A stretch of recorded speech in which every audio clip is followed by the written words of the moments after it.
The Texas horizon burned white under a merciless sun. A lone rider cut through the heat shimmer, dust rising behind him like smoke from a dying fire. Clothes snapped on the line, a head enormous, impossible, a woman's dress big enough to swallow a man whole. The house beyond them should have stood empty. A father lay a month in the ground, yet wood smoke curled from the chimney. Bread baked somewhere inside. The rider's hand found the knife at his hip. Old habit. Anything unexpected was worth the steal. He dismounted at the gate. The closer he came, the larger those clothes grew. The porch boards groaned under footsteps no living soul should still make. The door stood open a crack. A shadow filled it edge to edge, blotting out the light, taller than the frame itself. The shadow did not step back. It only looked down. The wire came 3 weeks ago. Yellow paper. 6 words that changed everything. Your father is dead. Come home. Emmett Calloway had read it 11 times on the ride down from the Panhandle. 11 times, because the 12th time he told himself he'd stop. He never stopped. Somewhere between Amarillo and the Brazos he'd folded the paper. So many times the crease had gone soft as cloth, and still he kept it in his breast pocket, right over the heart, like it might start beating again if he pressed hard enough. 14 years. That's how long since he'd seen this road. The land hadn't changed. That was the strange part. The mesquite still leaned the same crooked way against the wind. The creek bed was still dry as a preacher's joke. Even the fence posts, half of them, looked like the ones he remembered, gray and split and stubborn, refusing to fall down out of pure spite. He was 30 years old. He told himself that mattered. 30 was old enough to come back and not feel like a boy walking into his father's shadow. 30 was old enough to sell a ranch, sign the papers, shake a lawyer's hand, and ride away clean. That was the plan. Sell it. Walk away. Never look at Texas again. Except plans are just things you make before life laughs at you. Because when Larkspur Ranch finally rose up out of the heat, shimmer the house, the barn, that old live oak twisting up out of the yard like a fist raised at God, Emmett saw something that stopped his horse cold. Clothes on a line. A woman's dress, pale blue, big enough to be a tent. A man's shirt beside it. Undergarments the size of bedsheets, snapping in the hot wind like flags on a ship that had no business sailing. His father had been in the ground a month. So who in the hell was doing laundry? Emmett sat his horse at the top of the rise for a long moment, hand drifting down toward the knife at his hip. Old habit. 14 years on the trail taught a man that anything unexpected was worth being careful about, and this was about as unexpected as it got. He nudged the horse forward. Slow. Down the slope, across the dead creek, up to the gate. The closer he got, the bigger those clothes looked, which didn't make sense, until it did. He dismounted at the fence, tied off the horse, and walked toward the porch with his boots, kicking up little huffs of dust. The house looked the same. Weathered plank walls gone the color of old bone. Windows clean, though. Cleaner than he remembered. Someone was keeping this place alive. The front door stood open a crack. From inside came the smell of wood smoke and coffee. And underneath that, something sweeter. Bread, maybe. Baking. His stomach did something strange, something between hunger and grief. He knocked. 3 hard raps. Nothing, and knocked again. And then he heard it. Footsteps. Not quick, not light. These were footsteps that made the floorboards groan like they were apologizing. Emmett's hand found the knife again. The door swung open, and Emmett Calloway, who had faced down a stampede, a blizzard, 2 rattlesnakes, and 1 furious Comanche trader over a card game, went absolutely still, because the woman standing in that doorway had to duck her head to look at him. She wasn't tall the way a tall woman is tall. She was tall the way a barn is tall. Her shoulders filled the doorframe edge to edge. Her hands, when she crossed her arms, looked like they could crush a melon without trying, or maybe without meaning to. Her hair was dark, braided back, and her eyes pale gray, steady as still. Water looked down at him from a full head and a half above his own, and Emmett Calloway, 6 feet, even in his boots, felt Something he hadn't felt since he was 9 years old, small. She didn't gasp, didn't step back, didn't do any of the things a person does when a stranger, with a knife hand, shows up at their door. She just looked at him, long, unhurried, like she'd been expecting him to be shorter than this moment required. "You're late," she said. Her voice matched the rest of her, deep, low-rolling like distant thunder that wasn't in any hurry to arrive. Emmett opened his mouth. Nothing came out. "Well," she said, "are you going to stand there catching flies? Or are you going to tell me your name?" "Emmett," he managed. "Emmett Calloway." Something moved behind her eyes. Not surprise, exactly. Recognition, like she'd already known. And the name was just a formality. "Amos's boy," she said. "That's right. You favor him around the jaw." She studied him a moment longer, head tilted, and Emmett had the deeply unsettling feeling of being sized up by someone who could, if she chose, pick him up and set him somewhere he didn't want to be. Not the rest of him, though. He was smaller. Everybody's smaller. The corner of her mouth twitched, almost a smile. "Not quite. I'm Helga," she said. "Helga Thorne. Your father's letter said you'd be along. I expected you 2 weeks past." Emmett's mind was still trying to catch up to his eyes, which was hard, because his eyes kept insisting on facts his mind didn't want. She was enormous. Not fat. Not soft. Built like something out of an old story his grandmother used to tell about women who could fell trees with an axe in one hand. Her forearms, bare below rolled sleeves, were corded with muscle. Her apron, tied at a waist wider than most doorways, was dusted white with flour, and she was standing in his dead father's house like she owned it. "You mind telling me?" Emmett said, and he heard his own voice come out harder than he meant it. "What you're doing in my father's kitchen?" "Baking bread." "That's not what I asked." "It's what I'm doing, though." She stepped back from the door. Not an invitation, exactly. More like she'd decided the conversation was moving inside whether he liked it or not. "You want to stand out there and ask questions, or you want to come in where it's cool and ask the same ones?" Emmett hesitated, which was foolish. This was his house, his land. According to a telegram folded soft in his pocket, everything from the front step to the back fence line belonged to him now, free and clear, signed over by a dead man's will. It did not feel like his house. It felt like hers. He stepped over the threshold anyway. The inside hit him like a fist to the chest, not because it had changed, but because it hadn't. Same stone fireplace, blackened at the mouth. Same long table, scarred with 14 years of knife marks he hadn't put there. Same narrow staircase climbing up into shadow. But everything was clean, swept, cared for. A jar of wild flowers sat on the table, like it had grown there. This wasn't the house of a dead man. Emmett stood in the doorway of his own childhood and felt like a trespasser. Helga moved past him toward the stove, and the whole room seemed to rearrange itself around her, the way a room does around weather. She poured coffee into 2 tin cups, his father's cups, Emmett realized, the same dented ones, and set one in front of him at the table. "Sit," she said. "You look like you rode straight through from the Panhandle without stopping to sleep." "Close enough." "Foolish." "So I've been told."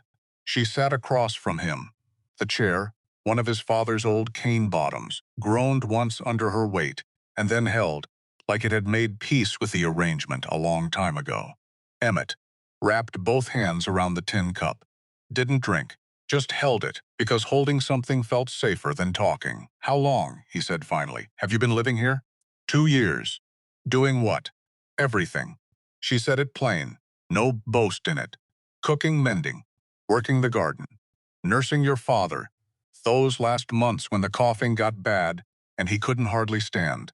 Her eyes didn't leave his face. Somebody had to do. Emmett's jaw tightened. "And where was I supposed to be?" "In your telling of it, I didn't say that." "Didn't have to." Helga's gray eyes narrowed, just a fraction, and Emmett understood in that instant that this woman did not back down from anybody. Not men twice her size, and certainly not a dusty cowboy half a head shorter who'd shown up 14 years too late with a chip on his shoulder the size of Texas. "You want to fight about it," she said. "We can fight about it." I've broken bigger men than you across my teeth for less sass. But your father's not 2 months in the ground, and I'd rather not spend my grief hollering at his son." Emmett stared at her, because that landed somewhere he wasn't ready for it to land, which made him angrier, which made no sense, which was, if he was honest with himself, and he tried not to be, most days exactly the problem. "I didn't come here to fight," he said. "No. You came here to sell. It wasn't a question. How'd you know that?" "Your father knew it too." She sipped her coffee, unhurried. "Said you'd ride in, look around long enough to remember why you left, and ride right back out with the deed in your saddlebag and this place sold to whoever offered fastest." Emmett's hand tightened on the cup until the tin creaked. He was wrong. Was he? "I don't know yet." Something in her face softened, just barely, like a crack of light under a closed door. "That's more honest than I expected," she said. They sat in silence a moment.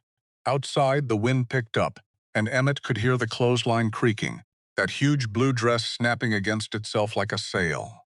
"Those yours?" he said, nodding toward the window. "The clothes. They are.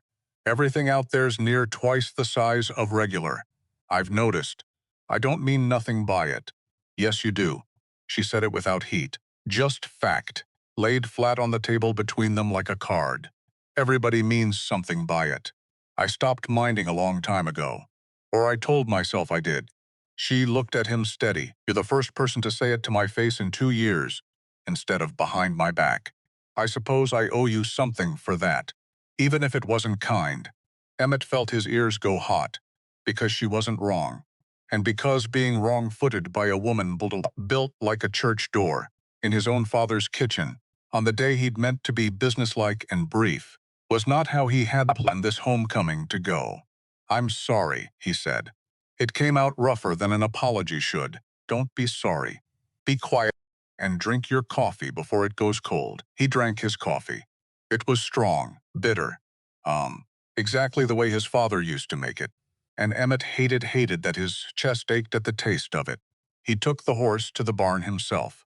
Told Helga he didn't need help, which was true, and also a lie, because what he needed was an hour alone, with his hands doing something familiar while the rest of him caught up to the day. The barn smelled the way barns always smell. Hay and leather and old sweat, horse and dust, a smell that hadn't changed one particle in 14 years. And Emmett stood in the doorway a long moment just breathing it, because some smells go straight past a man's thinking and land directly on the parts of him he keeps locked up. He unsaddled the horse, brushed her down slow, methodical, the way his father had taught him, before he was old enough to reach the horse's back, without a stool. Funny, the things a body remembers when the mind's too tired to argue. He remembered his father's hands, guiding his own smaller ones along a horse's flank. Gentle, this way, son. Not against the grain. Never against the grain. He remembered the particular ache in his shoulders after a full day mending fence, 12 years old and proud of it, showing his mother his blistered palms at supper, like they were medals. He didn't remember when that pride had curdled into resentment. Somewhere between 12 and 16, he supposed. Somewhere in there his father had gone quiet and hard and short-tempered in a way that had nothing to do with the ranch and everything to do with something Emmett, at 16, hadn't the patience to name and hadn't the courage to ask about. Now he knew the shape of that silence at least a little. A dead lover, a stolen daughter, a grief so old it had calcified into something that looked, from the outside, exactly like coldness. Except Emmett hadn't known that then. Then he'd just known. A father who flinched at the mention of the word daughter, who went stiff and strange whenever anyone spoke of missing children, who once struck the supper table so hard the plates jumped when a neighbor mentioned, innocent as anything, a girl gone missing 2 counties over. 16-year-old Emmett had thought his father simply didn't like him. 30-year-old Emmett was starting to understand it had never been about him at all, which didn't fix anything, which didn't undo 14 years. But it sat in his chest different than it had that morning, heavier in one place and lighter in another, like weight redistributing itself after a long fall. Through the open barn door, he watched Helga cross the yard toward the woodpile. She bent, gathered an armful of split logs that would have taken most men 2 trips, and straightened without so much as a grunt, stacking them against her forearm like they weighed nothing at all. Then, almost as an afterthought, she reached the corner post where a hay bale sat, waiting to be hauled to the far pasture. A bale to ranch hands, back home, would have cursed and struggled over together, and lifted it one-armed, balanced against her hip, and carried it off toward the fence line, like it was a basket of laundry. Emmett found himself staring. Not the way Duncan Vane's men probably stared, he told himself. Not the way the general store gossips probably stared. He didn't know exactly what kind of staring this was. Just that it wasn't unkind, and that surprised him more than the strength did. He turned back to the horse before she could catch him at it, and pressed his forehead briefly against the animal's warm neck. "What am I doing here?" he murmured, to nobody but the horse, who flicked an ear and offered no opinion. The house settled into evening the way houses do, slow and orange and full of small sounds. Helga moved through the kitchen with a competence that made Emmett feel, not for the first time that day, like a guest in a place that had gotten along fine without him, which it had, for 14 years. He sat on the porch step while she cooked, because standing in that kitchen made his skin feel too tight, and he needed air, and he needed to look at something that wasn't his father's chair with his father's coat still hanging off the back of it, like the old man had just stepped out to check on the cattle. The oak tree threw a shadow across half the yard. He remembered climbing it, remembered his mother sitting beneath it, sewing, humming something tuneless. Remembered, and this one hurt worse, his father, standing under it the morning Emmett rode out at 16, not calling after him, just watching until the dust settled and there was nothing left to watch. 14 years. Emmett had told himself, somewhere around year 3, that he didn't think about this place anymore. By year 7, he'd almost believed it. By year 14, he'd built an entire life out of not thinking about it, a saddle, a bedroll, a string of towns whose names he half forgot the minute he left them, and it had worked, mostly, until a yellow telegram found him in a bunkhouse outside Amarillo and undid all of it in 6 words in full. Behind him, the door creaked. Helga stepped out, ducking slightly under the frame out of what looked like long habit rather than necessity, and set a plate of biscuits on the rail beside him. Steam curled off them into the cooling air. "You don't have to feed me," Emmett said. "I know." She sat down on the porch step below him, which put her eyes almost level with his, which was, Emmett realized with a small jolt, the first time all day he hadn't had to look up. "I'm not doing it for you." "Who for, then?" "Him," she nodded. Not toward the house, but toward the low-rise behind the barn where Emmett hadn't yet let his eyes travel. "There's a grave back there. Wooden cross, no name, the way he wanted it. I feed people on this porch because it's what he did every night, for 2 years, for me, and for half the broke-down souls in this county who needed a plate and didn't have coin for one." She looked at him sideways. Seemed disrespectful to stop, just because he wasn't here to eat with us anymore. Emmett took a biscuit, didn't eat it right away, just held it, the way he'd held the coffee cup earlier, because his hands need something to do besides shake. "He fed people," Emmett repeated. "My father. Every night. He never did that when I was a boy. People change, Mr. Calloway. Sometimes it takes losing everything to figure out what they should have been keeping." The words sat in the air between them like a struck bell, still ringing. Emmett looked out at the yard, at the clothesline, at that impossible, enormous blue dress, still swaying, catching the last orange light. "Can I ask you something?" he said. "You can ask. Why'd he take you in? 2 years back. What happened?" Helga's jaw worked once, side to side, and for the first time since he'd arrived, something in her enormous, unshakable frame seemed to fold inward, just slightly, like a door closing partway. "That's not a porch conversation," she said. "Not on your first night." "Fair enough. Maybe not ever." "Fair enough," he said again, softer. He should have let it lie there. He didn't. "You said Amos found you. 2 years back." Helga's needle paused over the mending in her lap. Found isn't the word he'd have used, she said after a moment. Found makes it sound like I was lost in the ordinary way, like a dropped glove. What word would he use? Stopped. She said it flat, final, like a door shutting. There's a bridge on the road into Piney Bend. Iron one, spans the Brazos where it runs deep. I stood on it once a long while, in weather colder than it had any business being that time of year. Emmett went very still. My husband's name was Ansel, Helga said, and her voice had dropped into a register. Emmett hadn't heard from her yet. Quieter, worn smooth at the edges like river stone. He was a blacksmith. Good man. Weak heart, though had been since he was a boy. And the doctor always said it, plain as anything, that he wouldn't see 40. We knew it was coming for years.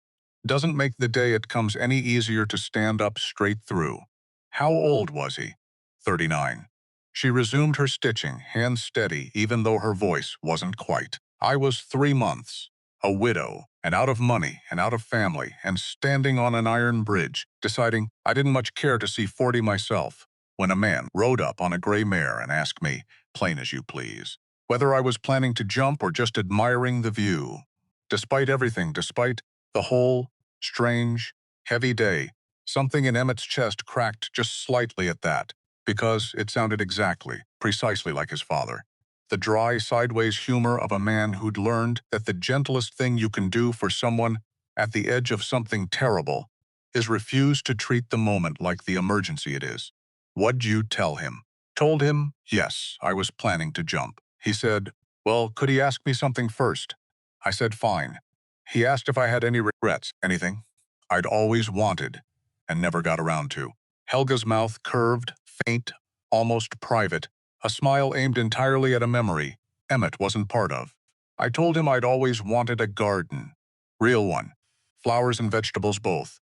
Ansel and I never had land of our own, just rooms above his forge. And your father said, well then you can't jump yet. You've got a garden to plant. She looked up at Emmett, gray eyes steady in the dark, took my hand right off that railing, and walked me to his wagon like it was the most ordinary thing in the world. Brought me here, showed me ground behind us and told me to plant it. Did you? Every year since. She nodded toward the dark shape of the garden. Rose, invisible now in the fading light, but there. Emmett knew right where she'd pointed. Told myself if I still wanted to jump once the seeds came up, he wouldn't stop me a second time. By the time they sprouted, I didn't want to anymore. Emmett sat with that.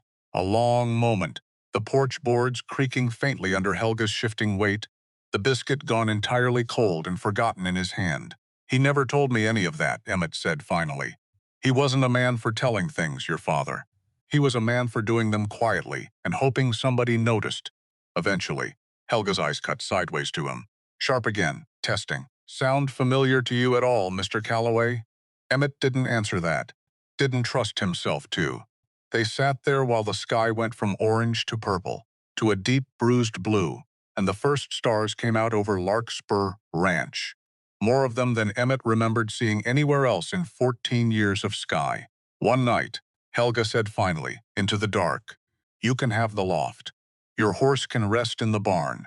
Tomorrow you can do your business, sign whatever needs signing, and be on your way back to wherever it is you go. I don't know where I go. The confession surprised him as much as it seemed to surprise her. Well, Helga said, standing unfolding to her full impossible height, blotting out half the porch light behind her. That makes two of us not knowing things tonight. Get some sleep, Mr. Calloway. Tomorrow's got its own troubles, no sense borrowing tonight's on top of it. She went inside. Emmett sat alone on the porch a long while after, biscuit going cold in his hand, staring at a grave he hadn't visited yet, in a house that felt less like his with every hour that passed. He went to the grave before he went to bed. Told himself he wouldn't. Went anyway. The rise behind the barn was steeper than he remembered ground around here ever being, though he supposed that was just 14 years talking. The way, distance, and slope always seemed to shrink once a man's grown and gone, and come back smaller than the memory of himself. The cross was plain, wood, unpainted, no name burned into it anywhere. Just two dates, carved rough, with a knife, rather than lettered proper. Emmett crouched in front of it in the near dark, close enough to touch, and found he couldn't. Not yet. You could have written, he said finally, to the dirt, to the wood, to a man who couldn't answer and never would again. 14 years. One letter. That's all it would have took. The wind moved through the mesquite behind him, and Emmett almost laughed at himself, crouched here talking to a stick in the ground like it might talk back. Except it did, in its own way, not in words. In the ache that rose up his throat and refused to go down, in the sudden, furious grief that had nothing decent or well-behaved about it, that came up ugly and fast the way grief does when a man spent 14 years refusing to let it come up at all. I hated you, Emmett said, and his voice cracked clean in half on the last word. For years. Told myself I didn't, but I did. And now I come back, and there's a woman living in your kitchen who loved you better than I ever let myself, and a debt I didn't man on a fine horse, saying you hanged his father for land, and I don't. He stopped, pressed the heel of his hand against his eyes, hard until the sting of it passed for something other than crying. I don't even know who you were, he finished, quiet now. Turns out I never did. The cross said nothing. Crosses generally don't. Emmett stayed crouched there a long while anyway, until his knees ached and the last of the light went fully out of the sky, because leaving felt like abandoning his father a second time, and once in a lifetime was already more than Emmett could stand to account for. When he finally rose, he did not feel lighter. He felt only more awake to the weight, which he supposed, standing there in the dark with dirt on his knees, was probably as close to honest grief as he'd allowed himself in a decade and a half. He walked back to the house slow and did not go to the loft. He didn't sleep. Of course he didn't sleep. Some unto past midnight, boots in hand so the stairs wouldn't announce him, Emmett crept down from the loft into a house gone dark and quiet, lit only by embers in the hearth. He told himself he was thirsty. He told himself a lot of things. Most nights that weren't true. What he was really doing was looking for his father, not the man. The man was 6 feet under a wooden cross on a rise behind the barn, and Emmett wasn't ready for that particular reckoning yet. Not tonight, maybe not for a long while. But a house holds a person after they're gone, holds them in drawers and trunks and the backs of closets, in places nobody's gotten around to clearing out. He found the trunk in the corner of what used to be his parents' room. Small, plain, latched but not locked. His hands hesitated over it, because opening it meant this was real, meant his father was actually, permanently, unarguably dead, and not just off somewhere down the road the way he used to be when Emmett was small. And Amos rode out for supplies and came back 3 days later, smell of dust and tobacco. Except there was no coming back this time, which was the whole entire point of the telegram, and Emmett still hadn't let it land. Not really. Not until his fingers found the latch and flipped it, and the lid creaked up on hinges that hadn't been oiled in years. Inside, a folded letter, the paper gone soft and yellow. A photograph, small, daguerreotype, the corners worn round from handling. And a pocket watch, silver, dulled with age, engraved on the case with a single letter. Emmett turned it over in his hands. The engraving was old, the letters worn smooth in places like it had been rubbed by a 1,000 times over. I don't know anybody whose name starts with I, he said aloud to the empty room, and his own voice sounded strange to him in the dark. He lifted the photograph first, a girl standing alone in front of this very house, this very oak tree. The image faded soft at the edges the way old photographs go. 10, maybe 12 years old. Serious eyes. One hand pressed flat against the trunk of the tree, like she was trying to memorize the feel of the bark under her palm.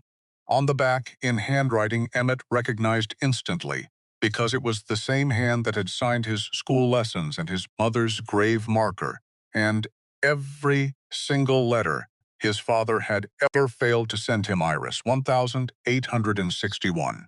Emmett sat back on his heels. Who, he said quiet, to nobody. In God's name is Iris. Except the name did something strange to him. something he couldn't name right away. Because a memory surfaced, not a full one, just fragments, the way memories from very early childhood always come, broken and out of order, more feeling than picture. A hand, smaller than his mother's, braiding something. Ribbon, maybe. Hair. A voice higher than a woman's, lower than a child's, humming that same tuneless little melody he'd have sworn until this exact moment belonged only to his mother. Lavender. Somewhere in the memory, faint and specific, the smell of lavender, though Larkspur Ranch had never in Emmett's adult memory grown a single stalk of it. Until now, he'd have said that hum belonged to his mother and no one else. Until this very second, sitting on the floor of a dead man's bedroom holding a photograph of a stranger who apparently wasn't a stranger at all. Except what if it hadn't been his mother at all? What if some small, buried 9-year-old part of him had spent 21 years quietly, wrongly, attributing a stranger's lullaby to the only mother-shaped memory he had left room for? He pressed his palm flat against his chest, where his heart was doing something too fast and too uneven to be entirely about the heat of the room, which meant that hum had never belonged only to his mother at all, which meant some ghost of a girl he couldn't fully remember had left a fingerprint on this house, so deep it had outlasted her by 2 decades, buried in a melody nobody left alive could properly explain. Emmett had the sudden, unsettling suspicion that he would know that tune again the instant he heard it from anybody else's mouth, and would spend the rest of his life wondering why. That thought was too large to hold standing up. Emmett sat back down hard on the floorboards and stared at the photograph until the girl's face in it blurred, dissolving into nothing more than a dark shape against a house he half recognized and a tree he recognized entirely. He unfolded the letter. His father's handwriting again, but shakier here, the strokes of a man whose hand had started failing him long before the rest of him did. Emmett, if you're reading this, then I'm dead, and you came back anyway, which is more than I had any right to hope for. I wasn't sure you would. Can't say I'd have blamed you if you hadn't. There's a thing I should have told you a long time ago. I was a coward about it.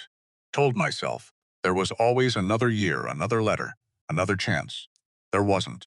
There's never as much time as a man thinks there is. You'll learn that yourself, someday, probably too late, same as I did. Before I married your mother, there was a woman named Clara Voss. She worked here, at the ranch, back when it was smaller, and I was younger, and a great deal more foolish. We loved each other, in whatever fool way a man loves at 22. She had a daughter, Iris. My daughter, though I never once said so out loud where the town could hear it, because I was afraid, and because your grandfather would have thrown me off this land if he'd known. Clara died of a fever when Iris was small. I raised the girl here at the ranch best I could, quiet-like, telling folks she was a niece staying on. Then I married your mother, and you came along, and for a handful of years this house had more love in it than it knew what to do with. Iris was 12 years old, and you were 9. The year a man rode up, claiming to be her true father, some fellow Clara had married and left long before I ever knew her. He had papers.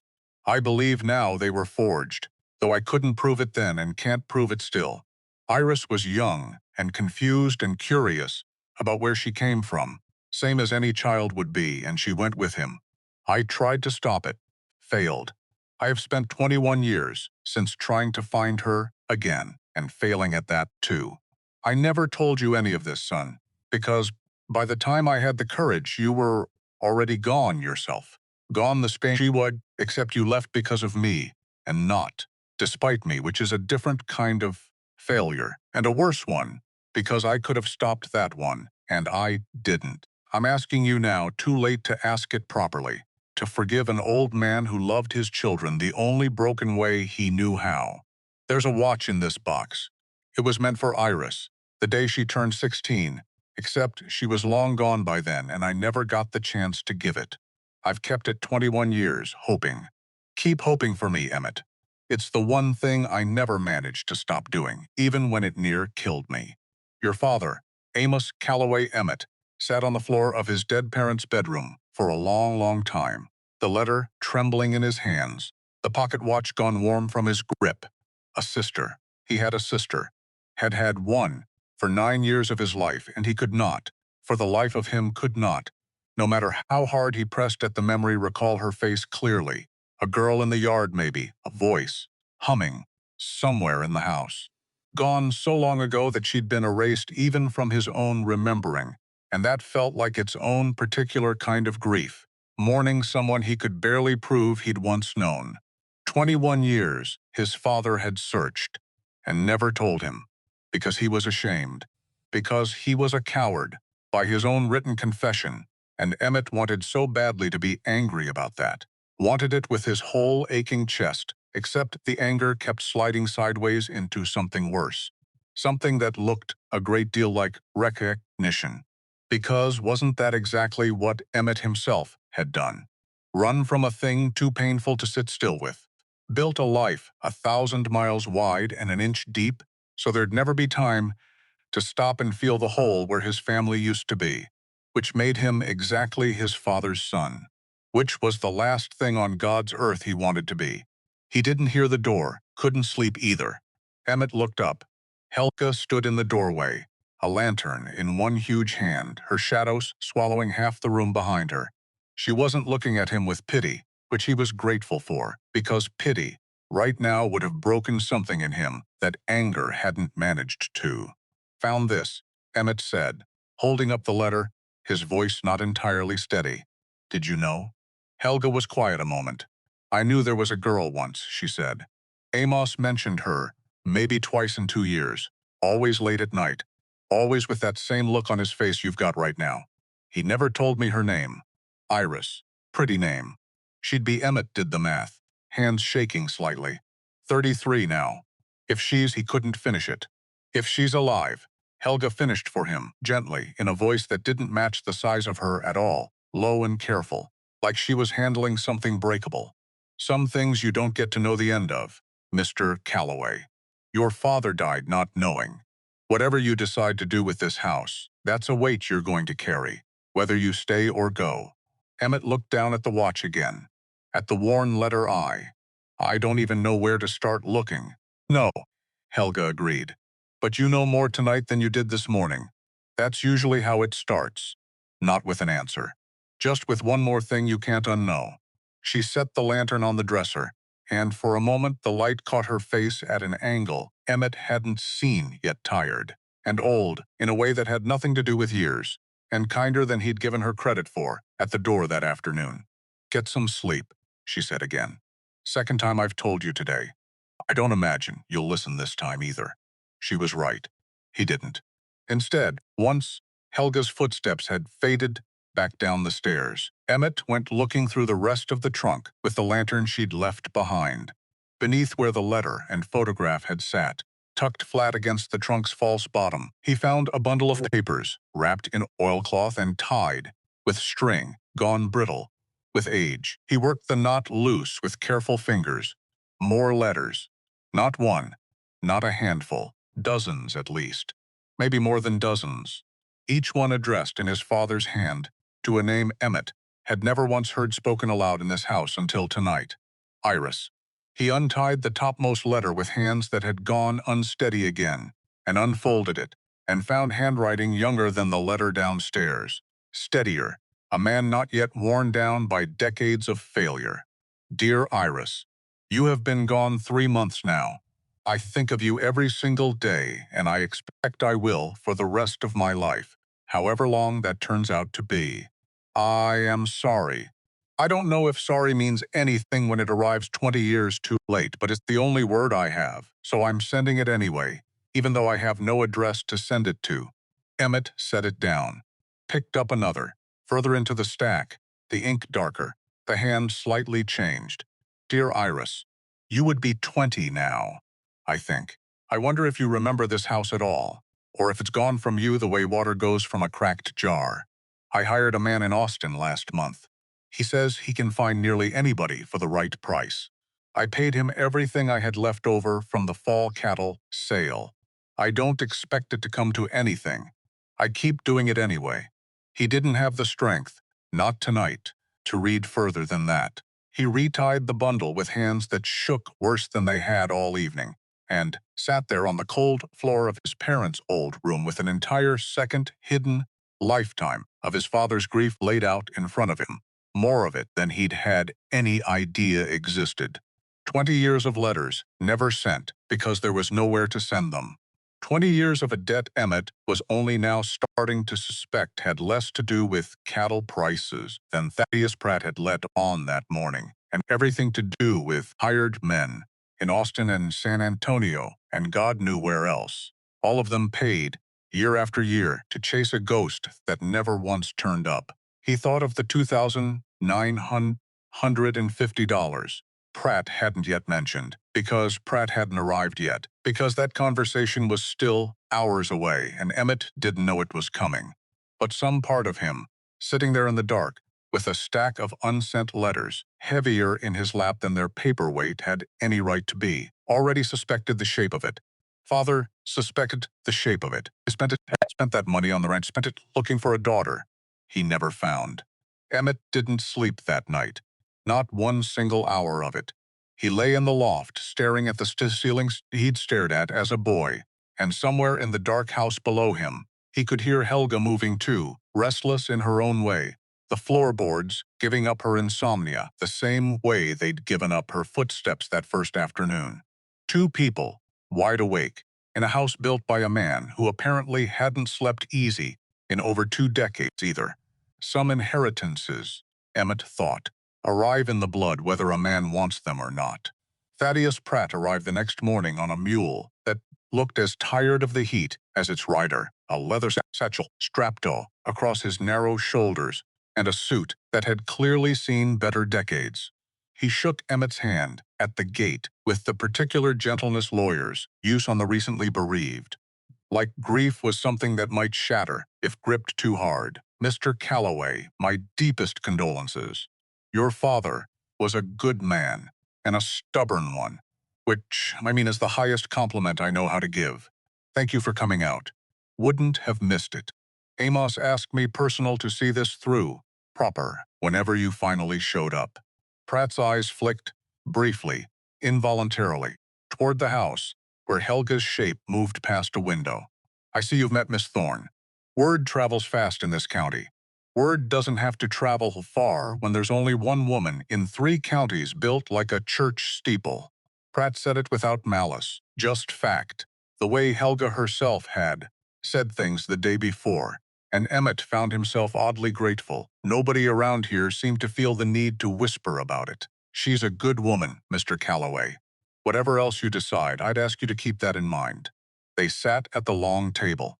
Helga brought coffee, and then, without being asked, took herself and a basket of mending out to the porch, giving the 2 men their privacy.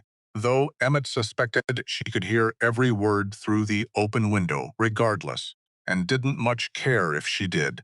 Pratt opened his satchel. Papers, thick and official, stamped and ribboned. Your father's will is simple enough, he said. Everything goes to you, the land, 640 acres, the house, the barn, the stock, all of it. Clear title, the day you sign. And Miss Thorne? Pratt's mouth twitched, not quite a smile. There's a codicil. She has the right to remain on this land as long as she wishes, sell or no sell. Your father was firm on that point, firmer than I've ever seen him on anything. So even if I sold it out from under her, she stays. Whoever buys it inherits that arrangement, whether they like it or not. Pratt slid another paper across the table. There's a debt, however. I'd be remiss not to lay it plain. Emmett's stomach tightened. How much? $2,950, owed to the Cattlemen's Trust in Piney Bend. Emmett stared at the figure like it might rearrange itself into something smaller if he looked hard enough. It didn't. What was it for? Pratt hesitated, just long enough that Emmett noticed. Your father borrowed against the land some years back. I don't have the particulars of where every dollar went. That's between him and his own conscience, and he's past answering for it now. What I can tell you is the note comes due in 80 days. If it isn't settled by then, the bank forecloses, and Larkspur Ranch goes to auction. 80 days. Emmett said the number like a curse. 80 days, Pratt confirmed. Sell the land outright and you'd clear the debt with several thousand left in your pocket. Besides, land like this, 640 acres with water rights, ought to fetch 7, maybe 8,000 from the right buyer. And if I don't sell, if I try to pay it down instead. Pratt considered him a long moment. The way a man considers a bet he isn't sure is wise to take. Then you'd best have some notion of where $3,000 is coming from inside 80 days, Mr. Calloway, because I'll tell you plain, this county doesn't hand that kind of money to strangers, however good their jaws looks on a dead man's son. I'm not a stranger. I was born on this land. You've been gone 14 years. Some folks around Piney Bend, a boy who left in a temper and never once wrote home. Others don't remember you at all. Pratt's tone wasn't unkind, just honest. The particular bluntness of a man, too tired to soften bad news for anybody anymore. Your father, they knew, loved even, most of them, once they got past that quiet, closed-off way he had. You, they'll have to decide about fresh. That takes time you may not have. Emmett absorbed that the way a man absorbs a fact he already half suspected, but hadn't wanted said out loud. What would you do, he asked, in my boots? Pratt's mouth twitched, not quite a smile, weary around the edges. I'd have retired to San Antonio years ago and let some younger fool handle Piney Ben's messes, if I had any sense at all.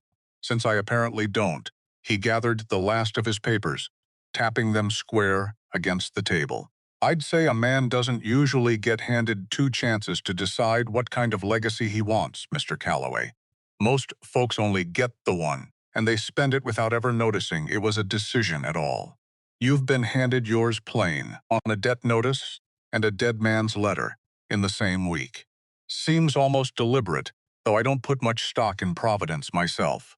Pratt's eyes flicked toward the window again, toward Helga's broad shoulders bent over her mending on the porch. Speaking of which, I understand you may already have an interested party. What do you mean? Before Pratt could answer, hoofbeats sounded on the road, unhurried, confident, the particular rhythm of a man who had never once in his life worried about being kept waiting. Emmett stood and through the window. He watched a rider come up the lane on a fine chestnut gelding, dressed sharper than any cattle work required. A man who looked, even from this distance, like he'd been born already certain of exactly how this conversation was going to go. Speak of the devil, Pratt murmured, gathering his papers with the unhurried efficiency of a man who had seen this particular devil before. That's Duncan Vane. Duncan Vane dismounted at the gate, like he owned it already, which Emmett would come to understand, was exactly how the man approached most things in life. He was maybe 35, lean, dressed in a black coat too fine for a working ranch, boots polished enough to catch the sun. He had the kind of smile that looked practiced in a mirror, and when he extended his hand to Emmett, his grip was firm in that particular way men use when they want you to notice the firmness. Mr. Calloway, Duncan Vane, I own the spread bordering yours to the east. He glanced past Emmett's shoulder, and for just a flicker of a second, something colder moved behind his eyes when they landed on Helga. Still seated on the porch, Needle paused mid-stitch, watching him without blinking. Miss Thorne. Still here, I see. Still here, Helga said, and returned to her mending, unbothered, though Emmett noticed her shoulders had gone rigid. I won't waste your morning, Vane said, turning back to Emmett with that mirror-practiced smile. I'm here to make you an offer on this land. A generous one. I haven't decided to sell. Everyone decides to sell eventually. Vane said it lightly, like a joke, though nothing about his eyes suggested he was joking. $9,000. Cash. Today, if you're willing to sign. Emmett went very still, because Pratt had just told him the land was worth 7, maybe 8,000 at most to the right buyer. 9,000 wasn't generous. 9,000 was desperate. That's a strange number, Emmett said carefully. For a man who's never met me, offering more than a lawyer says the land's worth. Before, I've even had my father in the ground 2 months. Something flickered across Vane's face, annoyance, quickly smoothed back into that professional smile. I like this parcel. Water access, mostly. My cattle need it more than yours will. Come summer. There's other land with water, not bordering mine. Try again, Emmett said. What's the real reason? The smile finally slipped, just a fraction, just long enough for Emmett to see something underneath it that looked a great deal like old, patient hatred. You want the real reason, Mr. Calloway? Fine. Vane's voice dropped, lost its polish. 20 years ago, this land belonged to my family. 640 acres, same as it is now. My father, Elias Vane, built half of it with his own two hands. And? And your father stood up in a Piney Bend courtroom and told a judge my father was a murderer. Told a story about bodies buried on Henderson land, about things he claimed to have seen with his own eyes. My father hanged 8 weeks later, and this land went to auction, and your father bought it for a fraction of what it was worth. Because who's going to bid against the word of a hero who just helped convict a killer? Vane's jaw was tight now, all pretense gone. So don't stand there and ask me for the real reason like you don't already smell it on this whole property. This was ours. Your father took it. I'm taking it back. Emmett felt the ground shift slightly under a morning that had already handed him one dead sister, and now, apparently, a second family's worth of blood between the fence posts. If my father said your father was a murderer, Emmett said slowly, then I expect he had reason to. Or he wanted the land, and found himself a convenient story. You believe that? Vane's eyes cut deliberately toward the porch, toward Helga, and something in his expression curdled from coldness into something meaner. I believe a man ought to think carefully about the company he keeps, he said. When he's trying to convince a county he deserves land his father may have stolen. Folks already whisper plenty about this ranch, Mr. Calloway. About the woman living in it. Doesn't do your case any favors, having something like that standing on your porch when the judge starts asking who's fit to hold this property. The words landed in the yard like a dropped plate, sharp and ugly, and Emmett felt his hand curl into a fist before he'd fully decided to let it. But Helga was already moving. She rose from the porch step to her full towering height, mending falling forgotten from her lap, and crossed the yard in 4 unhurried strides that somehow ate the distance faster than a smaller person's run. She did not raise her voice. She did not need to. Something like that, she repeated, standing close enough now that Duncan Vane, still mounted, found himself looking her nearly level in the eye, despite the height of his horse. You've had 2 years to work up the nerve to say that to my face, instead of into some barkeep's ear in town, Duncan Vane. I'll give you credit for finally managing it. Vane's jaw tightened, but he held his ground, or tried to. I meant no particular. You meant exactly what you said, and we both know it, so don't waste breath pretending otherwise. Helga's gray eyes didn't blink. I've been called every ugly word this county's got for a woman my size, and worse ones besides, and I've buried a husband and stood on a bridge, deciding whether the world had any further use for me. And I am still here. Still standing, still working this land with these 2 hands, while men like you ride up on fine horses to tell me what I'm worth, as she let that sit a moment, cold and heavy as a stone dropped in still water. So you go ahead and tell your judge whatever ugly thing you please about the company Mr. Calloway keeps. I expect I'll still be standing on this porch long after your San Antonio lawyer's gone home and forgotten your name. For the first time since he'd arrived, Duncan Vane looked, however briefly, like a man who had misjudged the size of what he was up against, and Emmett understood, watching it happen, that the misjudgment had nothing at all to do with how tall Helga Thorne stood, and everything to do with how much of her Duncan Vane had never once bothered to actually see. Vane recovered his composure, barely, and turned his horse. I'd think hard on my offer before it isn't on the table anymore, he said to Emmett, though the words had considerably less weight now than they had a moment before. You've got 80 days on that note. Doesn't seem like much of a life to fight for, out here alone with debts piling up and a courtroom coming, but that's your business now, I suppose. He spurred the gelding and rode off down the lane, unhurried, certain, like a man who'd already won something and was simply waiting for the paperwork to catch up. Emmett stood at the gate a long moment, fists clenched at his sides, and behind him he heard the porch step groan as Helga rose to her full towering height, mending forgotten in her lap. "Well," she said, and her voice had gone very quiet, very careful, the voice of someone bracing for a blow she'd taken before and knew the shape of. "Now you know the other half of what you rode into." Emmett turned. Pratt had gone pale by the gate, papers clutched to his chest. "Is it true?" Emmett asked. What he said. "About the trial." "The trial happened," Pratt said carefully. "Elias Vane was convicted and hanged on your father's testimony, along with 2 other witnesses. The land went to auction, same as Duncan says. Whether Amos told the truth or lied to steal a neighbor's land." Pratt shook his head slowly. "I represented your father 11 years, Mr. Calloway. I never once knew him to lie about anything that mattered. But I'll admit, I never asked him about that day either.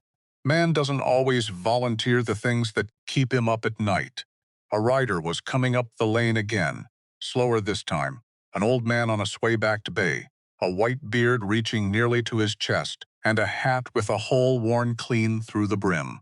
"That's Zeke Colby," Pratt said, some of the tension easing out of his narrow shoulders for the first time since Vane had ridden off.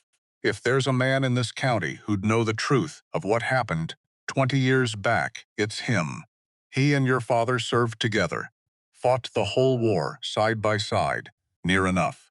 Zeke dismounted slow, joints clearly protesting the effort, and studied Emmett a long moment, with pale, sharp eyes that didn't match the rest of his weathered face at all. "You're Amos's boy." "I am." "You've got his jaw. Not his patience, from the look of that scowl, but you've got his jaw."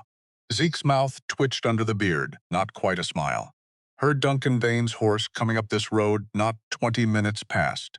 Figured I'd best come see what fire he was trying to light." "He wants to buy the ranch," Emmett said. "Says my father hanged his father on a lie." Something in Zeke's weathered face went hard and still, all at once, like a door slamming shut behind a man's eyes. "Your father didn't lie about a single thing in his whole life that I ever knew of," Zeke said, low and flat, "including that day. You were there?" "I rode past the old Henderson place myself. Fall of '63, not 2 hours behind your father. Saw enough of what they'd dug up to lose my supper for a week after." Zeke's jaw tightened. Elias Vane was a killer. Mr. Calloway. Whole family. Buried where nobody was ever meant to find them. Your father didn't invent that horror to steal a piece of land. He near broke himself testifying to it in that courtroom, and he carried the weight of a hanging on his conscience every day after, guilty man or not, because taking a life sits heavy on a decent man, even when the taking's deserved. Emmett felt something in his chest loosen, just slightly.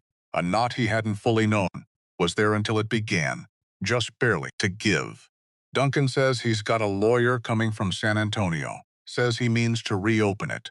Zeke spat into the dirt, unimpressed. "Let him bring 10 lawyers from 10 San Antonios. I saw what I saw, and I'll stand up in front of God and any judge in this state and say so till the day they put me in the ground next to your father." He looked at Emmett, steady, appraising.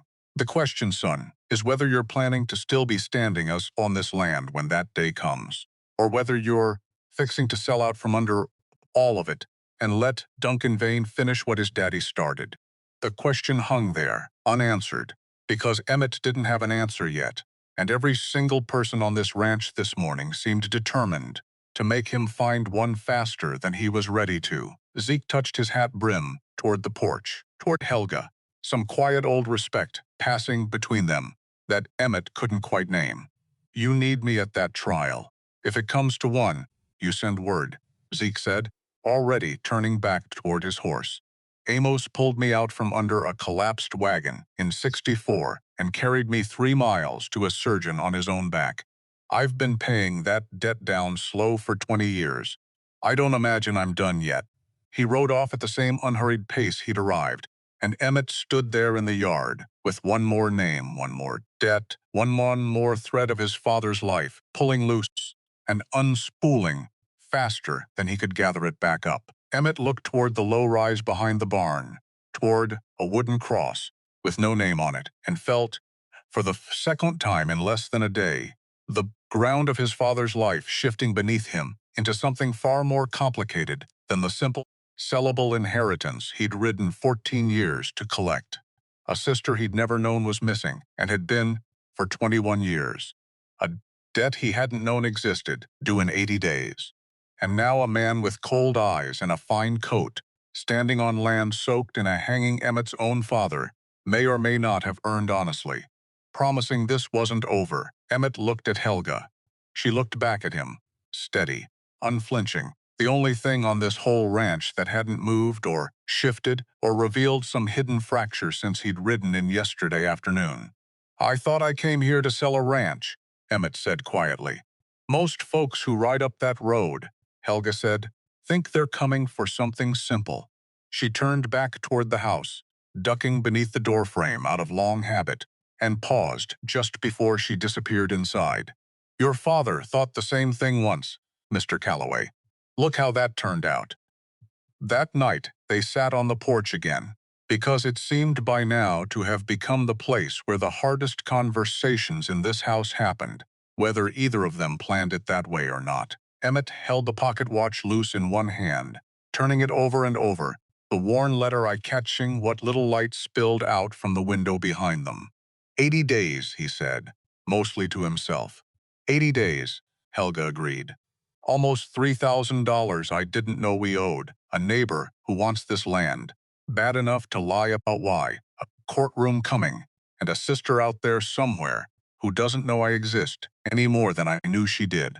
Up until about 6 hours ago. He laughed, short and humorless. And the sound of it surprised him, because it was the first thing close to fluffter he'd managed since that found him in Amarillo. "I rode 1,400 miles to sign a piece of paper and be done with this place by supper." "Well," Helga's mouth curved, faint in the dark, "you're not done with it by supper." "No. Are you leaving tomorrow, then? Taking Vane's money before it's off the table?" The question sat between them, plain and unadorned, and Emmett found he could not answer it fast the way he'd have liked to be able to. A week ago, a day ago, even that morning, the answer would have come easy. Sell. Ride out. Never look back. Same as always. "I don't know," he admitted, and the words cost him something to say out loud, though he couldn't have said exactly what. "I keep trying to picture riding away from here tomorrow morning, same as I planned, and every time I picture it, all I can see is that man's face when he looked at you, like you were something to be ashamed of standing next to, and my father's cross with no name on it, and a stack of letters to a girl who never once got to read a single one of them." He shook his head slowly. "I don't much like the thought of adding my own name to that list of people who left this place worse than they found it."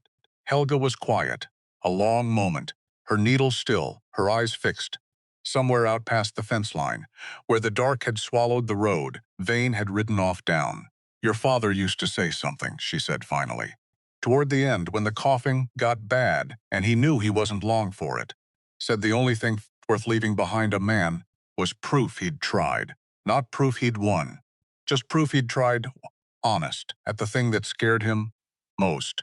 Did he try hard enough? With Iris.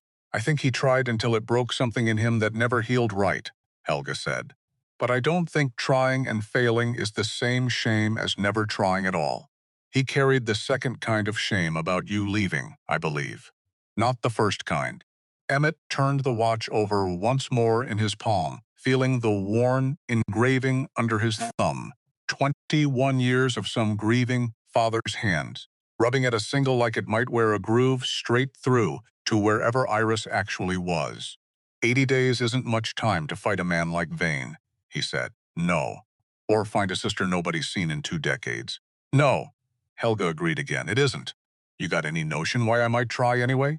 For the first time since he'd ridden up that lane, and found her standing enormous and unbothered in his father's doorway, Helga Thorne smiled at him.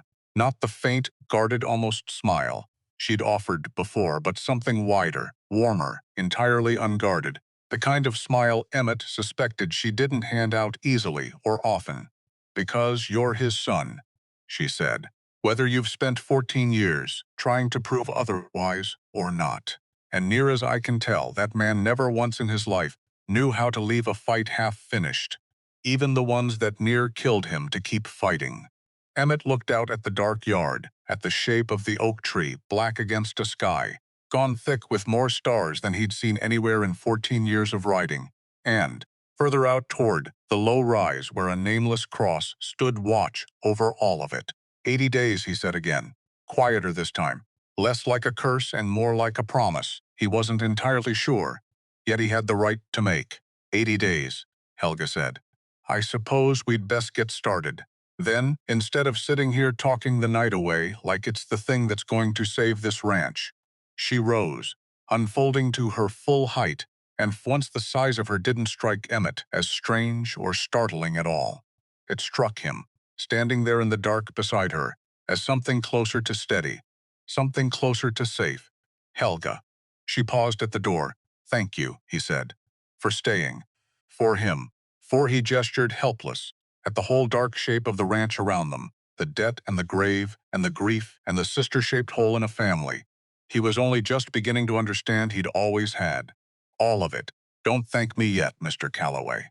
But she said it gently, and something in her gray eyes, catching the last of the lamplight through the window, looked almost like hope. We've got 80 days and a man who wants us gone, and a girl who might be anywhere at all in this wide world. Save your thanks for after, if there's any of it left to give by then. She went inside. Emmett sat alone a moment longer, the watch warm now in his closed fist, and looked toward the grave on the rise one last time before the dark swallowed it whole. What did you get me into, old man, he said. Soft, to no one, to the wind, to a father who couldn't answer. The wind didn't answer either. But somewhere behind him, inside the house, he heard Helga begin, very softly, to hum that same wordless, tuneless little melody he'd sat with on the bedroom floor the night before, the one he could no longer say for certain belonged to his mother, or to a lost sister he barely remembered, or to some house-shaped grief that had simply outlived every single person who'd ever hummed it first. Emmett stood very still in the dark yard and let it wash over him anyway. Emmett closed his eyes. 80 days. He supposed he had better start figuring out which fight he intended to lose slower.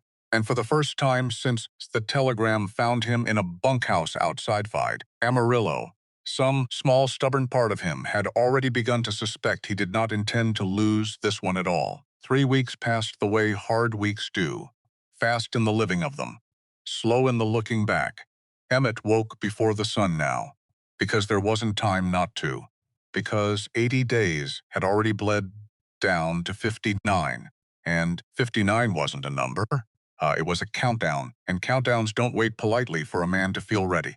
He mended fence until his palms split and healed, and split again in the same places, until the calluses came back like they'd never left, like 14 years of drifting had just been a long breath held between one kind of work and the next.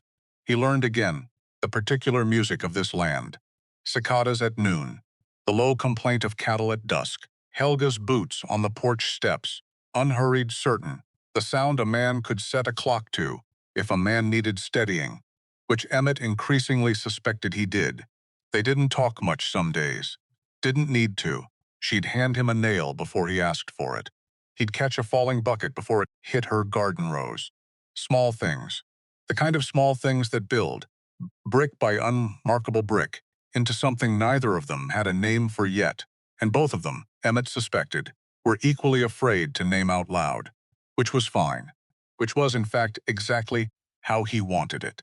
Except some evenings watching her haul, water 2 buckets at a time like they weighed nothing, watching the sun catch the sweat at her collarbone and the set of her jaw when she was thinking hard about something. She wasn't saying, and she not. Emmett caught himself staring in a way that had stopped being about her size sometime in the last 3 weeks, and started being about something else entirely. He didn't examine that too closely. A man with 59 days on a debt clock didn't have room to examine much of anything too closely. They rode into Piney Bend together that second week for nails and flour and a spool of wire, and Emmett got his first real look at what 2 years of whispers had done to the shape of Helga's days. The general store went quiet when they walked in. Not silent, exactly, just quieter. The particular hush of a room, recalculating itself around a person it had already decided how to feel about. The shopkeeper, a thin, sharp-eyed woman named Louisa Alden, kept her eyes on the register the whole transaction, addressing herself entirely to Emmett even when it was Helga's flour and Helga's coin on the counter. "That'll be 60 cents, Mrs. Alden said, to Emmett, as though Helga were a large piece of furniture. Emmett happened to be moving through her store. "She's paying," Emmett said, and something in his voice came out harder than he'd intended. "Of course." Mrs. Alden's eyes flicked, briefly, unwillingly, up to Helga's face, then away again, fast like looking too long might catch her something contagious. Outside, loading the wagon, Emmett's jaw was still tight. "She talks to you like you're not standing there." "She's talked to me like that for 2 years," Helga said evenly, hefting the flour sack one-armed into the wagon bed. "You get used to a thing, eventually. Or you tell yourself you have. That's not the same as fine." "Never said it was fine." Helga climbed up onto the wagon seat, the boards groaning briefly under her weight before settling. "Just said I was used to it. World doesn't owe me comfortable, Mr. Calloway. I stopped waiting on it a long while back." Emmett climbed up beside her, and for the length of the ride home, said nothing at all, because there wasn't a single thing he could say that would undo 2 years of a town's cupped hand whispers, and he'd learned enough in 3 weeks not to insult her with an apology that fixed nothing. But he filed it away anyway. Filed away Louisa Alden's averted eyes, and the particular careful stillness that came over Helga's face every single time they walked into that store, and some part of him quiet, patient, already halfway to something he wasn't ready to name, began waiting for the day that stillness would finally have a reason to break.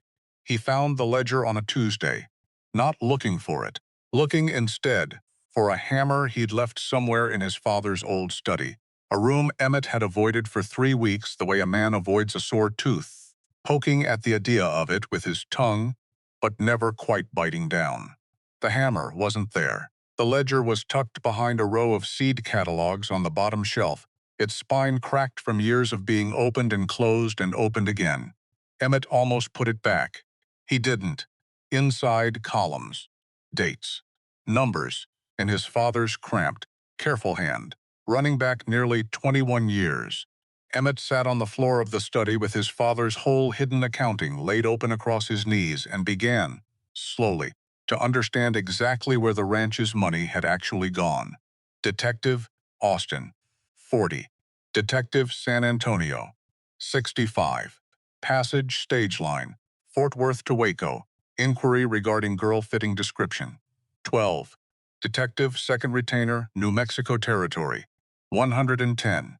Page after page, year after year. Small sums mostly, never enough at once to raise suspicion, but stacked end to end across 2 decades. They added up to something enormous, something that made the $2,950 debt suddenly, sickeningly, make complete sense. His father hadn't borrowed against the ranch for cattle or drought or seed. He'd borrowed it, dollar by careful dollar, chasing a daughter across straight years, and had daughter, a 4 states for 21 soul, a living soul, the true size of the debt he was building, because the shame of failing to find her had apparently outweighed, in his father's arithmetic, even the shame of nearly losing the ranch to do it. Emmett found Helga in the garden and set the open ledger in her hands without a word. She read in silence a long moment, her lips moving faintly over the columns, and when she finally looked up, her gray eyes had gone wet, in a way Emmett hadn't seen from her yet, not even the night they'd talked about the bridge. 21 years, she said, quiet. 21 years. He never said one word of this to me. Not once. Not even at the end, when a man's got nothing left to lose by saying things plain. He didn't tell me either. Ledger did the telling. Helga closed the book gently, like closing it too fast might disturb something fragile inside it. "That's the whole debt then," she said. "Not cattle prices. Not drought. Just a father who couldn't stop looking, even when looking was bleeding him dry. Seems that way. Does that change anything?" knowing where it came from. Emmett thought about that a long moment, turning it over the way he'd turned the pocket watch over that first terrible night. No, he said finally. Still owes what it owes. Still due when it's due. He paused. But I don't hate him for it anymore. Which I didn't expect. Hating a man's easier when you think his failures are careless. Harder when you find out they cost him everything he had, every single year, and he kept paying anyway. Helga handed the ledger back, careful, both hands, like returning something sacred. Then I suppose we owe it to him to keep paying too, she said, just not with money this time. That night, they sat with the ledger open between them on the long table, a single lamp burning low, and worked through what was left of it like two people trying to read a map with half the roads burned away. Last entries dated 8 months back, Emmett said. Detective in New Mexico territory. No result noted. Then nothing. He'd gotten too sick to keep at it, most likely. Coughing had him bad by last winter, so the trail just stops. Trails do that. Helga's finger traced the last faded column of numbers. Gentle, like touching a wound. Doesn't mean it stopped existing. Just means nobody's walked it in a while. Emmett looked at the ledger a long moment, at 21 years of careful, heartbroken arithmetic, and felt something settle into place inside him, quiet and certain, the way decisions sometimes arrive not with fanfare but simply by finally admitting they'd already been made. I want to write him, Emmett said. The last detective. New Mexico territory. With what money? I don't know yet. But I'm not letting the one thing my father spent 21 years chasing go cold, just because his hand gave out before mine had the chance to pick it up. Helga studied him across the lamplight, something unreadable moving behind her gray eyes. Your father used to say a thing, she said slowly. Said the difference between him and most men wasn't that he loved harder. Said plenty of men loved just as hard. Difference was he couldn't make himself stop, even past the point where stopping would have been the mercy. Is that a warning? Might be. The faintest ghost of a smile touched her mouth. Might also just be a description of the only kind of man I seem to find myself keeping company with lately. Emmett felt his ears go warm despite the late hour, and busied himself refolding the ledger's brittle pages rather than answer that directly, though something in his chest had gone loud and unruly, in a way 59 days of debt worry hadn't managed to touch. We'll write the letter tomorrow, he said instead. Both our names on it. Whatever it costs to send, we'll find it somewhere. Both our names, Helga repeated, quiet, like trying the words on for size. All right then. Both our names. The trouble with Abner Doyle started on a Thursday, though. Emmett didn't hear about it until Sunday, which was 3 days too late to stop most of the damage. Abner was 71 years old, half blind in one eye from a war wound, and had stood in that Piney Bend courtroom 20 years back beside Zeke Colby, and same as Zeke had, to what he'd seen on the old Henderson place. He came to Larkspur Ranch on a borrowed mule, hat in his lap, looking like a man carrying something too heavy for his years. Duncan Vane come to see me, Abner said, before Emmett had even finished pouring him coffee. No preamble. Old men who've decided to confess something rarely bother with preamble. Offered me $400 to say I misremembered. Say maybe it wasn't bodies I saw dug up that day. Say maybe it was just fence posts, bad light, an old man's failing eyes. Emmett's hand went still on the coffee pot. What'd you tell him? Told him to go straight to hell. Abner's jaw worked unsteady, but he came back Friday, raised it to 600. Told me my daughter's husband's got a note coming due at that same bank you're fighting, and wouldn't it be a shame if the Cattleman's Trust suddenly took a hard look at that family's finances too? The room went very quiet. He's threatening your family, Emmett said. To buy your silence, not silence. Abner's hands trembled around his own untouched cup. Worse than silence. He wants me standing up in that courtroom saying I lied 20 years ago. Saying your father put words in an old man's mouth to steal a neighbor's land. Will you do it? Abner looked up, and something proud and stubborn flared behind his one good eye, the same flint up had seen in Zeke Colby's face that first morning. I buried 3 friends in the war younger than you are now, Abner said. I've had men point guns at me for lesser reasons than money. I did not survive all of that to sell an old man's memory for $600 and a threat against my own blood. He set the cup down, hands finally steadying. But I came to warn you, son, because if he's willing to threaten a broke-down old veteran over $400, I expect he's got worse plans yet for a man actually standing between him and this land. They were still sitting with that when Zeke Colby's sway-backed bay came up the lane at a pace considerably faster than his usual unhurried amble. Heard Vane's been calling on Abner, Zeke said, swinging down, stiff-legged before his horse had fully stopped. Heard he's been calling on Jacob Finch, too, out past the river bend. And Henry Cole before that. He looked between Emmett and Abner, jaw tight beneath the white beard. Man's working his way down the whole list of us who testified 20 years back, one at a time, quiet, so nobody compares notes till it's too late to matter. Did Finch take the money? Emmett asked. Finch told him the same thing Abner just told you, near enough, word for word. Zeke's mouth twisted, grim and almost proud. But Cole's got a sick wife and a mortgage of his own, son, and I won't swear to you which way that man's going to jump when Vane comes calling with a number big enough. How many witnesses does he need to reopen the case? Judged want at least 2, maybe 3, saying they misremembered or were coerced, before he'd even consider it. Zeke counted on thick, weathered fingers. There were 5 of us total who testified. Abner and Finch are solid. I'm solid. That leaves Cole and one other, fellow named Silas Pruitt, who moved out toward El Paso years back and nobody's heard from since. So Vane needs Cole, and he needs to find Pruitt and turn him too. Or he needs enough money to make Cole and Pruitt both forget which way honest points, Zeke said. And a man burning that kind of cash on bribes, son, is a man who's already decided he'll spend good deal more of it before he's satisfied. Bribery's just the polite version of what a man like that's willing to do. Abner nodded slowly, the flint in his good eye, dimming into something more like fear. Polite version, he repeated. Lord help us all if he moves on to the impolite one.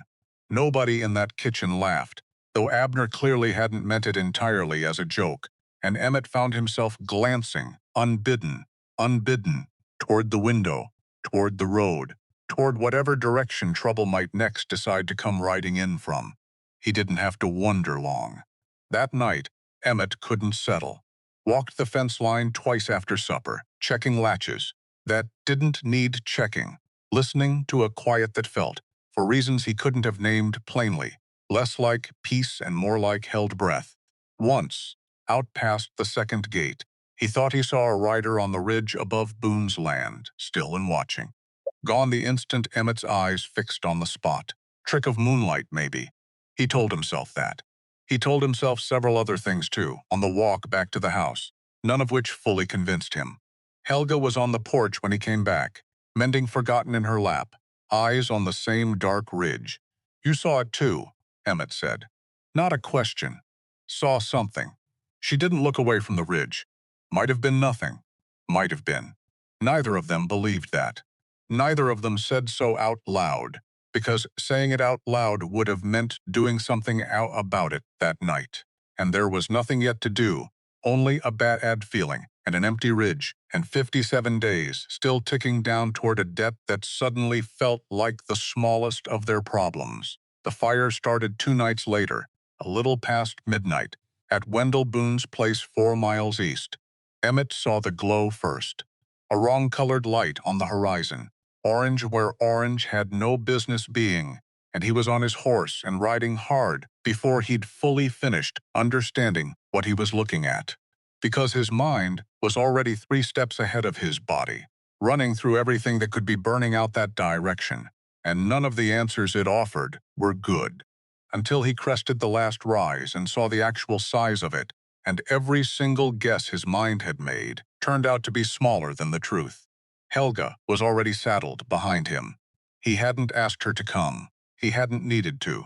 By the time they reached Boone's ranch, the barn was a wall of flame taller than the house beside it, and men were running with buckets that did next to nothing against a fire that size, and somewhere inside that inferno, screaming, unmistakable, were horses. 3 of them. Trapped. The heat hit Emmett's face from 30 yards out. A physical wall of it, pressing back against him like the fire itself had opinions about who got close. "Boone," Emmett shouted, finding the old rancher on his knees in the yard, soot-streaked, half out of his mind. "Anybody still in there?" "My hands got out, horses didn't." Boone's voice cracked entirely. Doors jammed. Beam came down across it.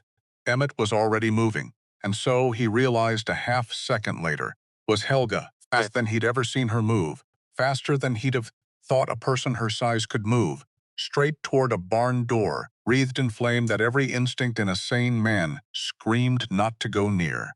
Helga. She didn't stop, didn't look back. Which meant, Emmett's next several seconds happened without any conscious decision on his part at all. His legs simply carrying him after her, because the alternative, standing still, watching, doing nothing, wasn't an option his body was willing to entertain. She reached the door, found the fallen beam pinning it shut, a beam that would have taken 3 grown men and a length of chain to shift under ordinary circumstances, and Emmett watched, frozen for one impossible heartbeat as she braced both enormous hands against it and heaved. The beam groaned, cracked, gave. She threw it aside like a broken fence rail and wrenched the door wide, and smoke rolled out thick and black, and for 3 seconds that felt like 3 years, Emmett couldn't see her at all inside that boiling dark. 3 seconds. He counted them without meaning to. 1, 2. Except counting didn't help. Except his chest had gone tight in a way that had nothing to do with smoke, and everything to do with a sudden, blinding understanding of exactly how much he stood to lose in that doorway, and how little control he had over any of it. Then she came out backward, dragging one terrified horse by its halter with one arm, the animal half-mad with fear and fighting her the whole way, and Helga hauling it clear like it weighed no more than a stubborn dog on a leash.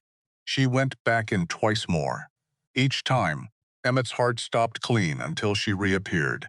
Each time she emerged, coughing, blackened, singed along one forearm where a spark had caught her sleeve, and each time she went straight back toward the door instead of away from it, because there was still an animal inside, and that, apparently, was the only math that mattered to her. The 3rd horse didn't make it. She came out alone that time, and stood in the yard with soot on her face and tears cutting clean, pale tracks through it, and said nothing at all, because there wasn't anything to say that would put that horse back among the living. The barn was gone within the hour. Nothing to be done for it, not once it had gone that far. But 2 horses were alive who wouldn't have been, and a dozen men and women standing in Wendell Boone's yard, watching the wreckage smolder, had all just watched the same thing happen in front of them. They'd watched a woman, most of that county, had spent 2 years whispering about, behind cupped hands, walks straight into a burning building, twice, because leaving an animal to die inside it had simply never occurred to her as an option worth considering. Nobody whispered anything that night. Not one word. Later, once the worst of it had settled into embers and exhausted silence, Emmett found Helga sitting alone at the edge of Boone's yard, forearm wrapped in a strip, torn from someone's shirt, staring at her own blackened hands like she didn't quite recognize them. He sat down beside her without asking. "You could have died in there," he said. "Twice. Didn't, though. 3rd time might have gone different. Might have." She didn't look up. Wasn't going to leave them in there to find out, either way. Emmett looked at the burn along her arm, angry and red beneath the makeshift bench, and felt something in his chest twist so hard it nearly doubled him over, something that had nothing at all to do with smoke. "Don't do that to me again," he said, before he did fully fade to say it. That got her attention. She turned, gray eyes catching the last orange light off the embers, searching his face for something. "Do what? Scare me like that?" His voice came out rougher than he meant it to, raw, stripped of whatever careful distance he'd been keeping for 3 weeks. "I've buried my whole family in the space of a month, Helga. I am not." He stopped. Started again. "I'm not fixing to add you to that list. Not over a horse. Not over anything." Something in her face went very still and very soft all at once. "Emmett Calloway," she said slowly, like she was testing the shape of saying his full name for the first time. "Are you telling me you were worried about me? I'm telling you, I nearly lost 10 years off my life, watching you walk into that door the second time." Huh. The corner of her mouth curved, faint, exhausted, and entirely genuine. Nobody said anything like that to me in longer than I care to count. Well, Emmett found he couldn't quite look at her directly, which was new and inconvenient, given how hard that generally was to manage with someone a head and a half taller than him. Somebody should have been saying it all along. They sat there a while longer, not talking, ash drifting down around them like slow gray snow, and something between them had shifted, quietly, permanently. In the wreckage of Wendell Boone's barn, the way ground shifts after a fire, black and ruined on the surface, and already, underneath, beginning to ready itself for something new to grow. Emmett tended the burn properly once they were back at Larkspur Ranch past midnight. The worst of the smoke finally cleared from both their lungs, and the adrenaline drained out and left something shakier behind in its place. He worked, slow, careful, salve, and clean linen by lamplight at the kitchen table, and found his hands weren't entirely steady doing it, though he told himself that was leftover fright and nothing more. "You don't have to be gentle with it," Helga said, watching him work. "I've had worse. I know I don't have to be." "Then why are you?" Emmett considered that a moment, fingers still against the linen, before answering. "Because you went into a burning building twice, for animals that weren't yours, on land that wasn't yours, and came out the other side with nobody thinking to tend to you first." He met her eyes, steady. Seemed like somebody ought to fix that particular order of things, at least once. Something in Helga's face went soft in a way Emmett hadn't seen from her before, not even the night of the bridge story. "You keep doing that," she said quietly. "Doing what?" "Noticing things nobody else bothers to notice. Ansel used to do that. Small things. The kind that don't cost a man anything to say, except most men never think to say them anyway." Emmett finished wrapping the bandage, hands lingering perhaps a beat longer than the task required. Close enough now that he could see the exact shade of gray her eyes went in lamplight. Somewhere between rain and riverstone. "I'm not trying to be him," Emmett said, low. "Ansel. I know I'm not him, and I wouldn't want you thinking I don't think that." Helga's voice had gone quiet too, unguarded in a way that made the kitchen meal feel smaller than it was, warmer than the lamp alone accounted for. "I think you're something else entirely, Emmett Calloway. I just haven't worked out yet what to call it." The space between them had narrowed without either of them quite deciding to narrow it, and, for one long, suspended moment, neither of them moved. Neither of them spoke. The whole kitchen holding its breath around two people who had both, separately and for entirely different reasons, spent years convincing themselves this particular kind of closeness wasn't meant for them anymore. Then a horse nickered out in the dark barn, ordinary and unromantic and entirely necessary, and the moment broke gently instead of shattering, the way moments sometimes mercifully do. Helga cleared her throat and pulled her bandaged arm back. "Careful. Get some sleep," she said, and there was a smile underneath it now, small and real. "Big day tomorrow. Same as every day lately. Helga." She paused at the stairs. "I meant what I said about not adding you to the list. I heard you the first time, Mr. Calloway." But she said it warm, unhurried, and the ghost of that smile followed her all the way up into the dark, leaving Emmett alone at the table with a lamp burning low and a feeling in his chest he was no longer even trying very hard to talk himself out of. They rode into Piney Bend 2 days later for bandages and salve, Helga's burned forearm still wrapped tight, and Emmett braced himself, out of habit now, for Louisa Alden's averted eyes and careful furniture voice. It didn't come. Mrs. Alden came around the counter herself this time, something uncertain and a little raw working across her thin face, and took Helga's uninjured hand in both of hers before either Emmett or Helga had said a single word. "My nephew was at Boone's place that night," Mrs. Alden said, quiet, None of her usual sharpness anywhere in it. Told the whole story to anybody who'd sit still and listen.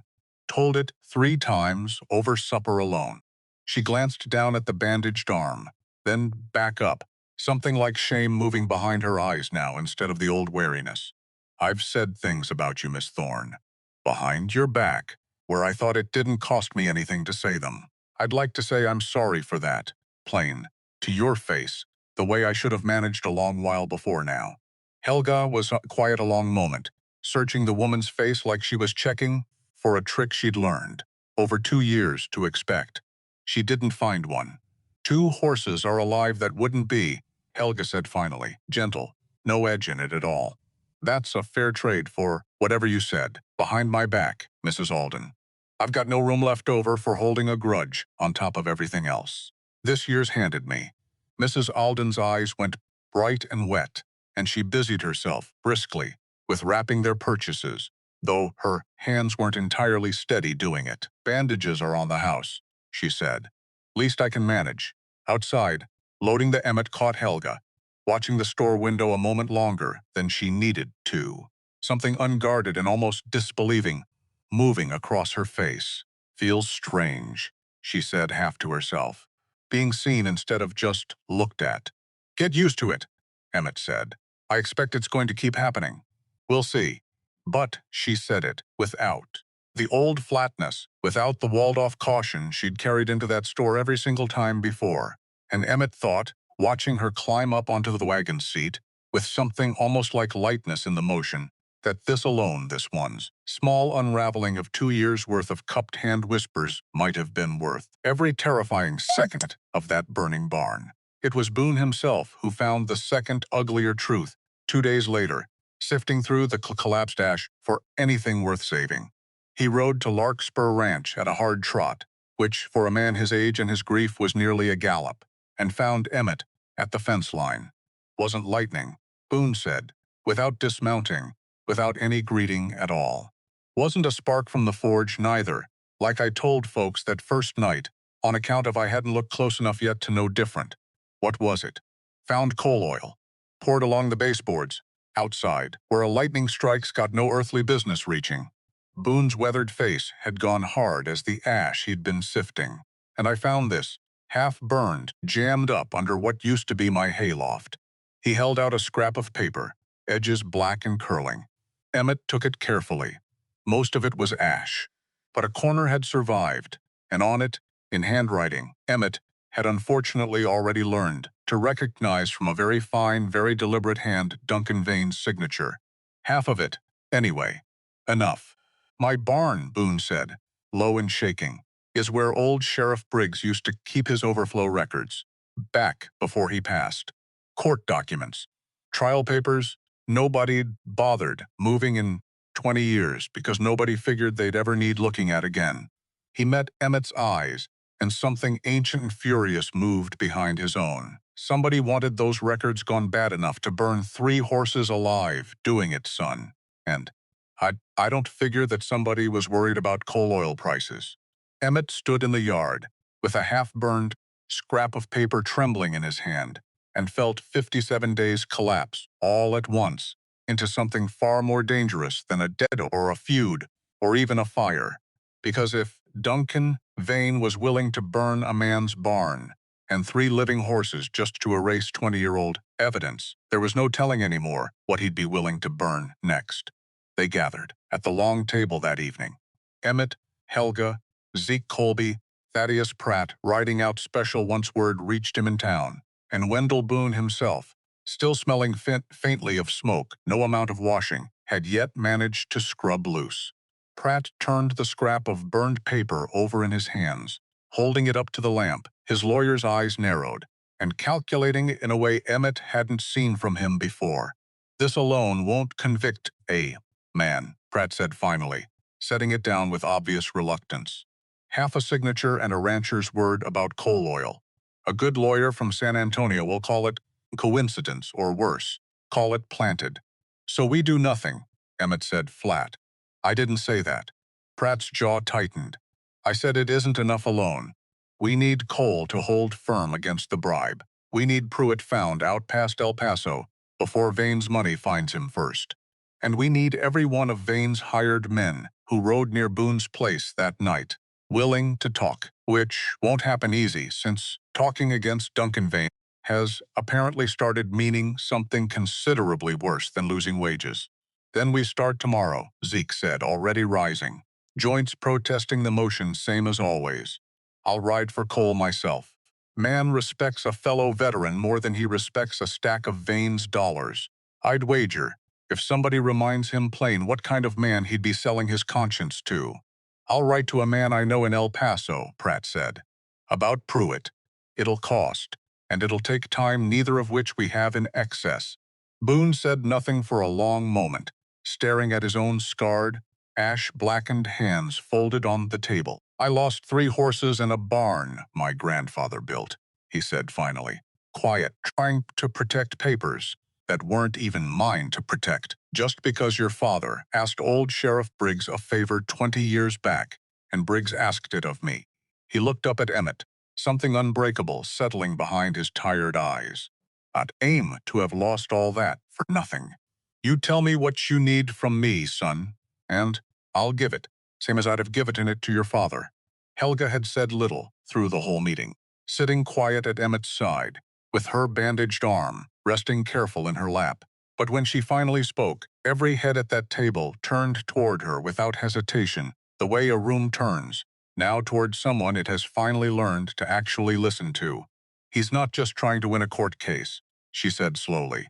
Man who burns 3 horses alive to erase old paper isn't thinking about courtrooms anymore. He's thinking about making sure nobody's left standing who could ever prove him wrong. In a courtroom or anywhere else, her gray eyes moved around the table, steady, grave. We'd all do well to remember that a man that far past caring what a judge thinks of him is a man who stopped needing the law to get what he wants. Nobody argued with her. Nobody could.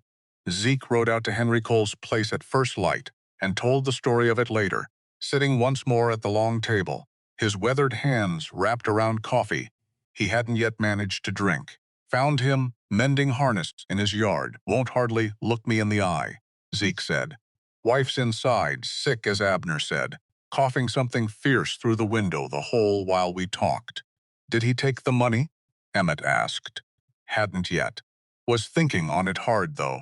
Man's got a sick wife and a mortgage, and $600 sitting in front of him like the answer to every prayer he's said this year. Zeke's jaw worked. I didn't argue him out of it with fine words, if that's what you're hoping to hear. Told him plain instead. Told him I watched Amos Calloway carry me 3 miles on his own back with a bullet in my leg, and never once in 20 years asked me for a single thing in return. Not even a thank you said out loud. Told him that's the kind of man Vane's asking Cole to help erase from history for $600, and asked him whether he figured he could live with that trade once his wife was well again, and had time to ask him how he'd paid for the doctoring. What'd he say? Said he needed to think on it a while longer. Zeke finally drank his coffee, grimacing at the temperature of it. Man's scared, son. Scared men don't always choose the brave thing, even when they know full well which thing is brave. I'd not put money either direction yet on which way Henry Cole jumps. Then we keep working on him, Emmett said. Same as we're keeping on everything else. Same as always, Zeke agreed, and something tired and stubborn and entirely unbroken moved behind his pale old eyes. That's mostly what fighting for a thing worth keeping turns out to be, in my experience, not one grand battle. Just showing up, again and again, on all the small unglamorous days nobody writes songs about, until the grand battle finally finds you still standing there, ready for it. The letter from New Mexico Territory arrived 11 days after Emmett and Helga had sent theirs, carried the last leg by a rider who charged double for the trouble of coming so far off the regular route, and Emmett's hands shook opening it worse than they had over the ledger, worse than they had over Vane's threatening note. The detective's hand was unfamiliar, brisk, businesslike, in a way that felt almost cruel given the weight of what Emmett was hoping it might carry. Mr. Calloway, your father's final retainer with this office, 8 months past. produced one unconfirmed sighting before his payments ceased, and I assumed, correctly it now appears, that he had passed. A woman matching the general description, dark-haired, approximate age 32 or 33, bearing a small burn scar along the left wrist, was reported working at a boarding house in the town of Alamosa, Colorado Territory, under the name Ivy Marsh. I was unable to confirm this was the same individual before funds lapsed. I would be willing to resume inquiry for an advance retainer of $35. Emmett read it 3 times before the words fully settled. A name. A town. A burn scar he had no way yet to explain or confirm, and a woman calling herself Ivy Marsh who might be his sister, or might be a stranger sharing nothing with Iris Calloway but a similar face and an unlucky coincidence of age. He set the letter down on the table with hands that had gone entirely unsteady, and found Helga watching him from across the kitchen, her expression already asking the question before he'd managed to say it aloud. He found her, Emmett said, voice cracking clean across the middle of the sentence. Or he found somebody. Colorado Territory. A town called Alamosa. Helga crossed the kitchen 3 long strides and gripped his shoulder, steady, grounding. The same way she'd braced that burning beam without hesitation weeks before. Then that's where we go, she said. Simple and certain. The moment this ranch and this debt and this whole business with Vane is settled enough to leave behind for a while. $35. I don't have to spare right now. We'll spare it, Helga said. Same as we spared the letter money. Same as your father spared. 21 years of dollars. He didn't rightly have either, chasing exactly this same thin thread of hope. Her hand tightened briefly on his shoulder. Some debts are worth going without to pay, Emmett Calloway. I don't figure this is a question either of us needs to think twice on. Emmett looked down at the letter again, at the name Ivy Marsh, sitting there in businesslike ink, a name that might unlock 21 years of his father's grief, or might simply be another dead end in a chain of them stretching back across 4 states and 2 decades. 55 days left on the note. A witness wavering under threat. A neighbor's barn burned to ash. A man in a fine black coat promising worse still to come. And now, underneath all of it, a single, fragile thread leading north toward Colorado Territory, toward a woman who might be exactly who Emmett was praying she was, or might be nobody at all. He folded the letter carefully, the same way his father had once folded 21 years of unsent letters to a daughter he never stopped looking for, and tucked it into his breast pocket, right over the heart, where a telegram had once sat in, almost exactly the spot, and changed everything about the life he'd thought he was riding home to finish. The note arrived 2 mornings later, delivered by a stable hand from town too uneasy to say who'd paid him. Folded once and pressed into the porch door where nobody could miss it. Emmett unfolded it standing in the yard, the ink still faintly smelling of the same fine, deliberate hand he'd already come to dread. 3 horses were an accident nobody could prove. The next fire won't leave anything half so easy to explain away. You have 55 days left on that note, Mr. Calloway. I'd think hard on which you'd rather lose first the land, or everything still standing on it. Emmett read it twice and felt something cold and absolutely certain settle into place beneath his ribs, replacing whatever fear had first tried to claim that space. Because if Duncan Vane thought a threat like that would send Emmett Calloway riding back north with his tail between his legs, the man had badly, dangerously, misjudged exactly which family's son he was dealing with. And somewhere out there, past the smoke and the fence lines and the 55 days still ticking down, a woman named Iris Calloway remained missing still, unaware she had a brother now standing his ground on her behalf as fiercely as he stood it on his own. A brother who had just decided, reading a coward's threat by morning light, that he was done being the kind of Calloway who ran. 41 days. Emmett had stopped writing the number down. Didn't need to anymore. It lived somewhere behind his ribs now, ticking quiet and constant, the way a man's own heartbeat disappears into the background until the one day he actually needs to count it. He'd taken to watching the road most mornings now, coffee going cold in his hand, waiting to see which direction trouble was going to arrive from next. Because trouble had stopped announcing itself politely somewhere around the night of the fire. Because a man learns, fast, once his neighbor's barn burns with horses screaming inside it, that quiet mornings aren't safe anymore, just undecided. Which was a hard way to live, which Emmett was learning to live with anyway, because the alternative riding away, letting Vane win by simply outlasting a man's nerve had stopped being a real option somewhere around the same night. So when he saw a wagon coming up the lane that Tuesday morning, moving too fast for good news and too slow for an emergency, his stomach dropped clean through the porch boards before he'd even made out who was driving it. Henry Cole rode out on a Tuesday, unannounced, his sick wife's cough audible, even from the yard where he'd left the wagon running, like a man who wasn't sure he'd stay long enough to need it stopped. Didn't take the money, Cole said, before Emmett had even reached the gate. No greeting, just that, fast, like a confession that had been sitting too heavy to carry any further. Why not? Because Zeke Colby sat in my kitchen and told me about a man who carried him 3 miles with a bullet in his leg and never once asked for a thank you. Cole's jaw worked, unsteady, and because my wife woke up Sunday morning, first time in a month, and asked me what kind of man I wanted her to remember, once the coughing finally takes her. He looked toward the low rise behind the barn, toward a grave he'd likely visited more than once these past 20 years. I already know what kind of man I want to be, Mr. Calloway. Took shaming myself near to death to remember it, but I remember it now. Will you testify? I'll testify to every single thing I saw that day in '63, same as I swore to the first time. Cole's voice cracked, but didn't break. And I'll testify to what Duncan Vane offered me to say otherwise, if a judge wants to hear that too. Emmett shook the man's hand, hard, grateful, in a way words weren't quite built to carry, and watched him ride back toward a sick wife and a mortgage and a conscience he'd very nearly sold and hadn't. 4 witnesses solid now. Zeke, Abner, Finch, Cole. 1 still missing, somewhere out past El Paso, a name on a page that might never surface in time to matter.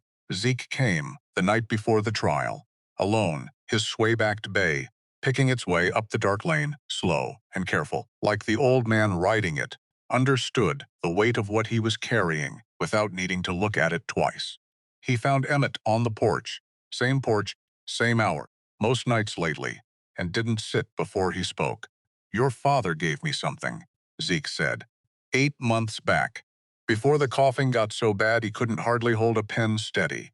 He reached into his coat and produced a small oilskin packet, worn soft at the creases. Told me to keep it hidden, separate from anything at the house in case a fire or a flood, or worse, ever came looking to erase what needed keeping. Emmett's hands went still on the porch rail. What is it? Sheriff Briggs made 2 copies of his report back in '63. Everybody in this county's known for 20 years about the one that burned in Boone's barn. Zeke held the packet out, steady despite everything. Nobody but your father and me ever knew about the second. Emmett unwrapped it with fingers that had gone unsteady in a way 3 weeks of hard ranch work hadn't managed to toughen. Inside pages, careful copperplate handwriting, a sheriff's seal pressed into wax gone brittle but unbroken. Why'd he never use it? 20 years. And this just sat hidden. Your father wasn't proud of that day, son. Testifying against a man, even a guilty one, even a killer, cost him something he never fully got back. Zeke's pale eyes were steady, sorrowful. I believe he kept this hidden because some part of him hoped he'd never need it again.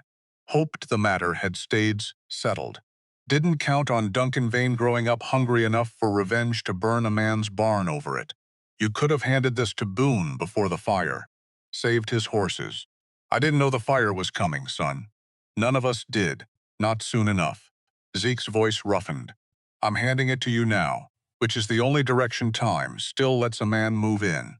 Emmett held the packet against his chest, right over the same spot where a telegram, and then a letter, and then a fragile letter about a woman named Ivy Marsh, had all once rested in turn and understood, standing there in the dark with his father's last hidden safeguard trembling in his hands. that Amos Calloway had spent his entire life quietly making sure the people he loved would be protected long after he himself had run out of time to protect them personally.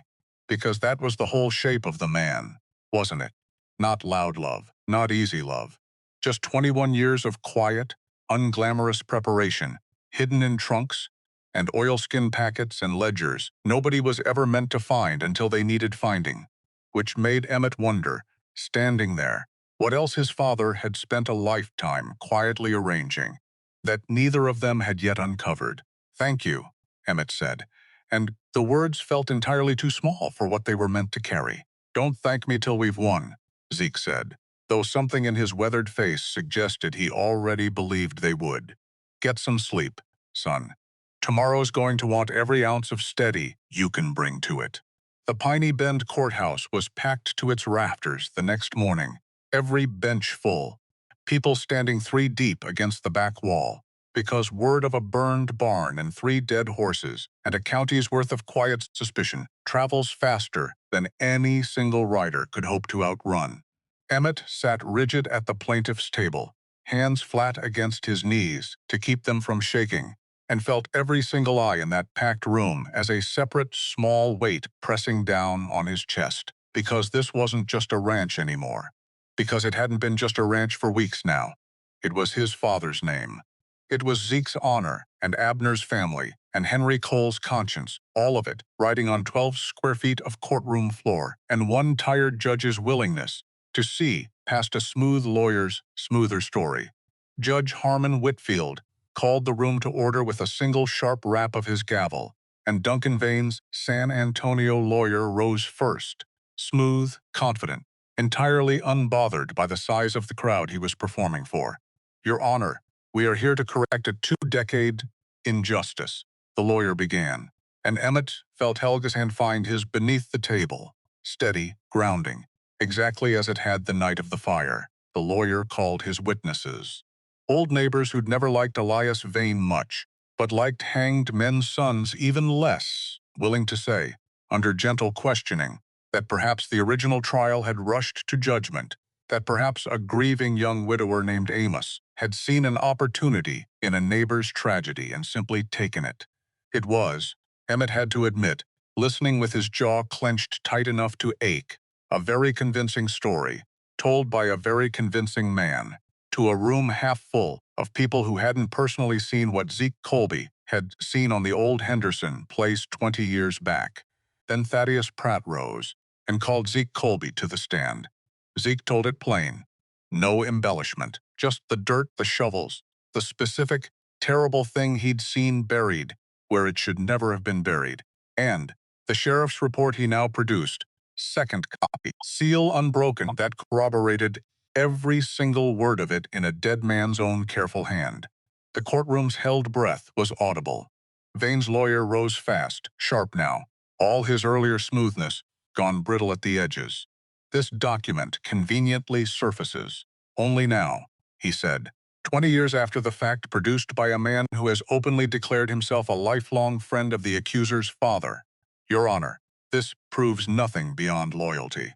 It proves a sheriff's own hand and seal, sworn the same week as the original conviction." Pratt shot back, no hesitation in it at all. "Loyalty doesn't forge government documents 20 years in advance of needing them, Counselor. Convenience does not disprove authenticity. Convenience is precisely the question before this court. Then let the jury of this room's own eyes decide what's convenient," Pratt said, "and what's simply true." Judge Whitfield's gavel came down once. "Sharp enough, Mr. Colby. Step down. Call your next witness, Mr. Pratt." Abner Doyle came next, and told his own piece of it, unflinching, and then, unprompted, told the room about the $400 Duncan Vane had offered him to recant, and the $600 that followed, and the threat against his daughter's family folded in beside the money, like a knife, inside a gift box. The lawyer objected. Judge Whitfield overruled him, jaw tight, clearly not appreciating having courtroom used as a stage for what was rapidly revealing itself to be something considerably uglier than a simple land dispute. "Mr. Doyle," the lawyer tried, circling now, visibly less certain of his footing. Is it not possible that a man of 71, with failing eyesight by your own admission, might simply be mistaken about the nature of a private business conversation? Mistaken about $600 laid out on my own kitchen table? Abner's one good eye fixed the lawyer with a stare that could have curdled milk. Son, I might be half blind, but I can still count paper money, same as any man half my age. And I can still recognize a threat against my own grandchildren when one's spoken plain to my face, whatever fancy word you'd rather dress it up in. A ripple of grim laughter moved through the packet benches, quickly silenced by Whitfield's gavel, but the damage to the lawyer's composure was already visible, plain on his reddening face. Henry Cole testified next, voice shaking but unbroken, confirming Abner's account down to the exact figure of the bribe, and adding, quiet and devastating, that he'd nearly taken it and had only found the strength not to, because an old soldier had reminded him, in his own kitchen, exactly what kind of man he still had time to choose to be. By the time Wendell Boone took the stand and produced the half-burned scrap of paper bearing Duncan Vane's own signature, found jammed beneath his collapsed hayloft, the morning after his barn burned, with 3 horses trapped inside it, the courtroom had gone entirely deathly silent, every eye in the room swiveling slowly, inevitably, toward the man sitting rigid and pale beside his increasingly unhappy San Antonio lawyer. Mr. Vane, Judge Whitfield said, voice like a closing door. Would you care to explain how your signature came to be found in the ashes of a barn that burned the separate witnesses report you attempting to bribe or threaten them? Duncan Vane said nothing, which, in a courtroom that had already heard everything else, said more than any words could have managed. It was Duncan's own hired hand, a nervous, sunburned man named Otis Renner, who finally broke the last of the silence, rising unbidden from the back bench, with the particular desperate courage of a man who has decided he'd rather confess than hang alone for another man's crime. He paid me $20 to pour the coal oil, Otis said, voice cracking wide open across the courtroom's stunned quiet. Told me it was just papers burning. Didn't say nothing about horses trapped inside. I didn't sleep one full night since, hearing what I heard coming out of that barn. He looked at Duncan, something between fear and finally unburdened relief, moving across his weathered face. I'm done carrying that alone, Mr. Vane. You can carry your own sins from here. The courtroom erupted. Judge Whitfield's gavel cracked 3 times before the room settled enough for him to be heard at all. This petition is denied, Whitfield said, voice carrying iron now that hadn't been there at the start of the morning. The original conviction stands. Larkspur Ranch remains the lawful property of Emmett Calloway. He turned, cold and final, toward Duncan Vane, and this court will be referring the matter of witness tampering, bribery, and arson resulting in the destruction of property and the death of livestock to the county sheriff for immediate action. Mr. Vane, you will remain in this courtroom until a deputy is available to escort you. Duncan Vane sat very still amid the wreckage of everything he'd spent his whole adult life building toward.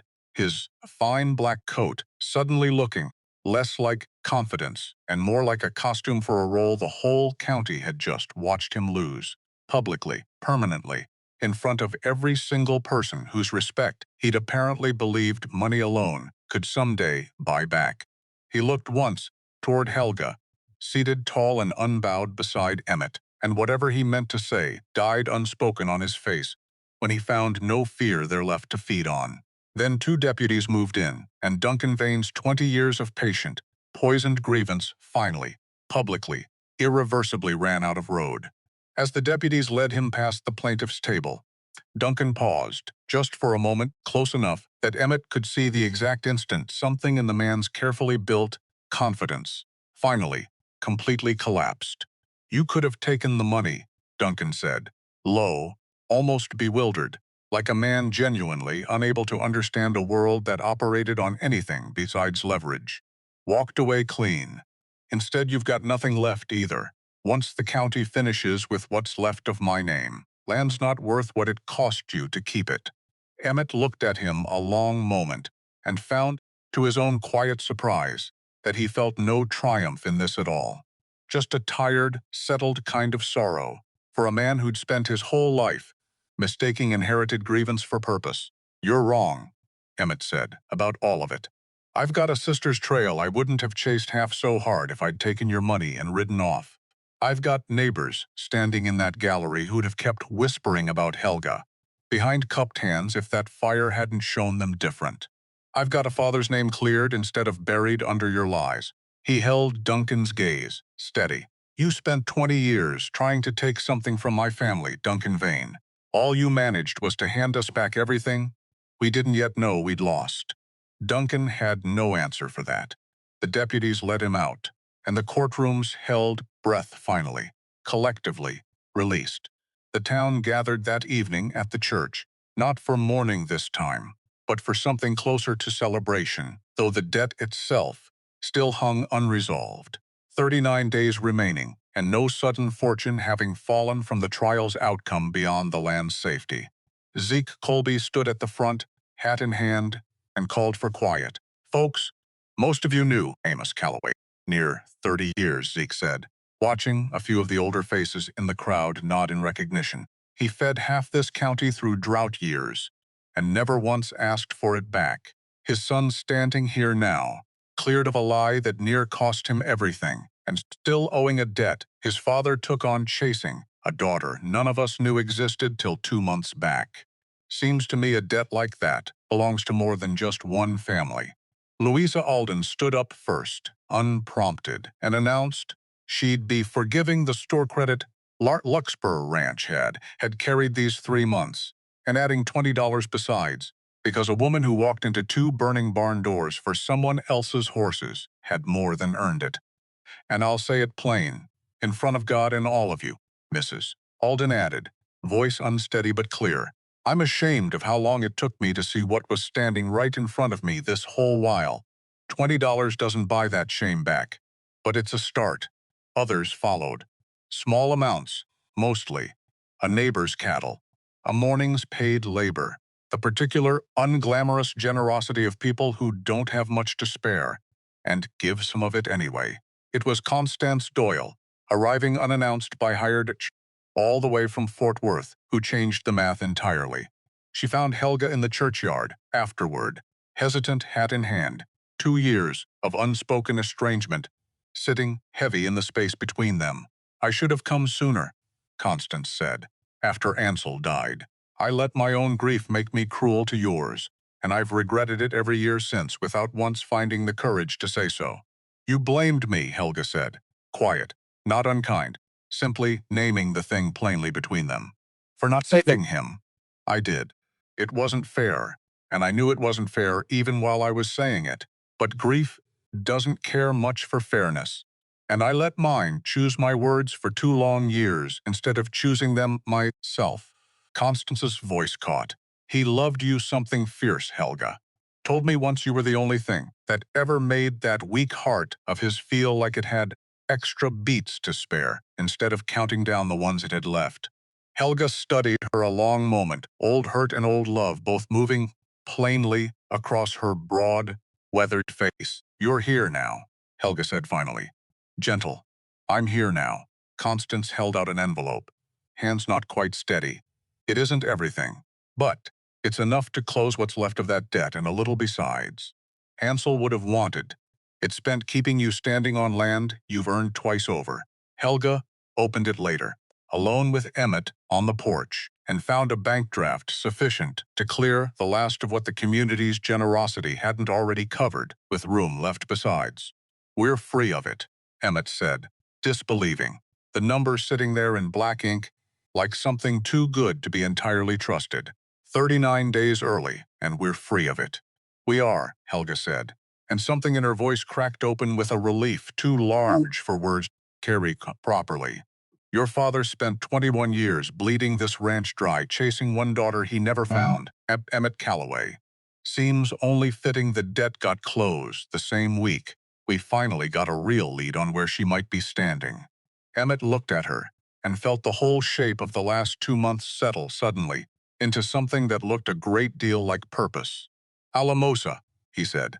Colorado Territory. Alamosa, Helga agreed. I suppose we'd best go find out if Ivy Marsh is the sister you've been carrying in your pocket this whole while. The train ride took 4 days, and Emmett spent most of it staring out the window, a country growing steadily higher and colder, the flat Texas scrub, giving way slowly to red rock, and then, finally, to the thin, bright air of mountains he hadn't seen since he was young enough not to know yet what kind of grief a family could hide from its own children. He kept the detective's letter folded in his breast pocket the whole journey, taking it out every few hours to reread words he'd already memorized, as if repetition might somehow make the outcome more certain instead of just more worn at the creases. Because what if she doesn't remember any of it? What if 21 years buried this whole family, so deep under a different name, a different life, that there's nothing left underneath for either of us to recognize? Except that wasn't fair. Not really. Not to a woman who hadn't chosen any of this, any more than Emmett had chosen 14 years of running, which meant the only honest thing to do was show up and knock, and let whatever happened next simply happen, the way his father had apparently spent 21 years learning to do, over and over, across 4 states, without ever once getting the ending he was hoping for. Helga sat across from him most of the journey, quiet, patient, occasionally reaching over to still his restless hands against the window ledge, without needing to say a single word about why. "You're doing the thing again," she said, somewhere around the 2nd day, where you go silent and start arguing with yourself behind your own eyes. Am I that easy to read? You are. To me. Something gentle moved across her face. Whatever's waiting in Alamosa. Emmett Calloway, you don't have to arrive at it alone. That's rather the whole point of me being on this train beside you. Emmett reached over and took her hand and found, watching the mountains rise slow and patient outside the window, that he believed her completely. Alamosa was smaller than he'd pictured. A handful of dusty streets, a rail depot, and 3 blocks off the main square, a boarding house with faded blue shutters, and a hand-lettered sign advertising rooms and meals. Emmett stood outside it a long moment, unable to make his legs carry him the last 20 feet. Because what if she opens that door and looks nothing like the photograph? What if 21 years turned her into a stranger who wants no part of a family that let a con man walk off with her at 12 years old? What if this whole journey ends the same way his father's 21 years of searching ended, which was to say, ends in nothing at all? "You've come this far," Helga said, beside him, steady as always. "Whole family's worth of courage got you this close, Emmett Calloway. Doesn't make sense to lose it on the doorstep. What if it's not her? Then it's not her, and we keep looking, same as your father did for 21 years. Helga's hand found his, warm despite the mountain chill. "But you don't get to know which. Standing out here." He knocked. The woman who answered was dark-haired, 32 or 3 by the look of her, a faint pale scar along her left wrist visible, where her sleeve had ridden up doing housework. She looked between the 2 strangers on her doorstep, with polite, careful confusion. "Can I help you folks?" Emmett's voice failed him entirely. It was the tune that broke the silence instead. Helga, without quite meaning to, humming the first few bars of that same tuneless little melody that had haunted this whole story since the night Emmett first found a photograph in a locked trunk. The melody neither of them had ever been able to fully explain. The woman's face went white as chalk. "Where?" she said. Voice suddenly unsteady. "Did you learn that?" "From a ranch in Texas," Emmett managed. "A house that used to belong to a man named Amos Calloway, who used to hum it to his daughter, under an oak tree, before she was 12 years old, and a man claiming to be her real father took her away from everything she'd ever known. The woman Ivy Marsh, or Iris Calloway, or some fractured combination of both identities she'd been carrying separately for 21 years, without ever fully reconciling them, pressed a trembling hand against the doorframe and looked at Emmett's face for a long, searching moment. "You have his jaw," she whispered. "So I've been told." "I don't." She stopped, started again, tears already tracking silent down her face. I've spent 20 years telling myself I dreamed that house, that tree. I told myself it wasn't real, because real things don't just disappear the way that whole life disappeared on me. It was real, Emmett said, his own voice breaking now too. It's still standing. He never stopped looking for you, Iris. 21 years, every dollar he could scrape together, until the coughing took what the searching hadn't already. Is he? He's gone. 2 months back, Emmett watched something, enormous and complicated, move across her face. Grief for a father she'd nearly forgotten, arriving 21 years too late to be answered in person. I used to think he stopped looking, Iris said, quiet, ragged. Told myself that, somewhere around year 10, because it hurt less to believe he'd given up than to believe he was still out there searching, and simply never finding me. Easier to be forgotten than to be unfindable. He never gave up, not once, not for a single year of it. Then I spent a decade being wrong about the one thing that mattered most, Iris said, and something in her voice cracked entirely open. 21 years of carefully managed grief finally given permission to break all at once. Why didn't he write? Why didn't he find some way anyway? He tried. Man who took you gave him forged papers, and by the time your father understood they were false, you were already 3 states gone and moving further every season. Emmett's own throat had gone tight. He wrote you letters he never had an address to send. 200 of them, maybe more. I found them in a trunk the same night I found this. He drew the pocket watch from his coat, worn smooth now from months of his own anxious handling on top of 21 years of his father's, and held it out. Iris took it with both hands, careful, like something that might dissolve if gripped too hard, and turned it over to find the single worn letter engraved on its case.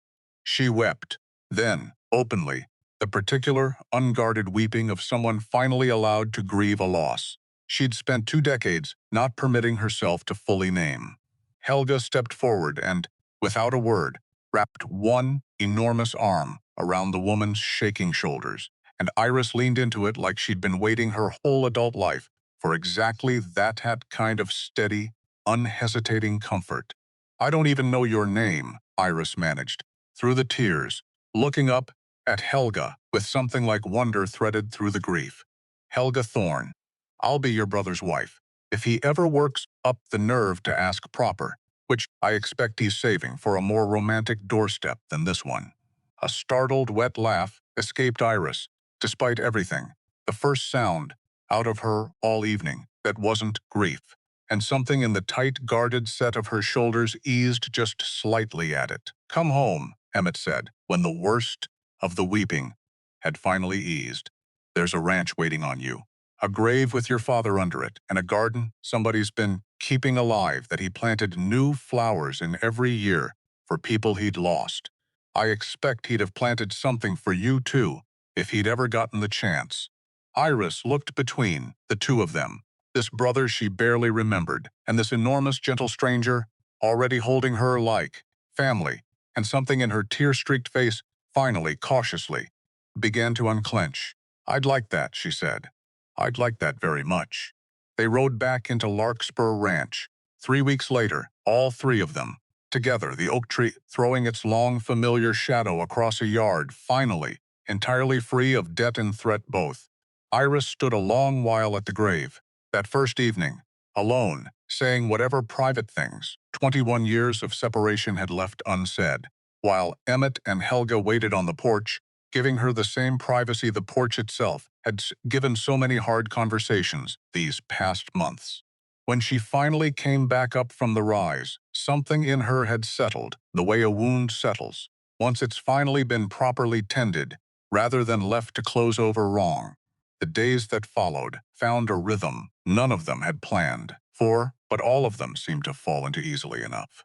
Iris took to the garden alongside Helga, most mornings the two of them working the same Rose Ansel's memory, and Clara's ghost had both, in their separate ways, helped plant, and by the second week, Emmett noticed his sister had started humming that same wordless tune under her breath while she worked.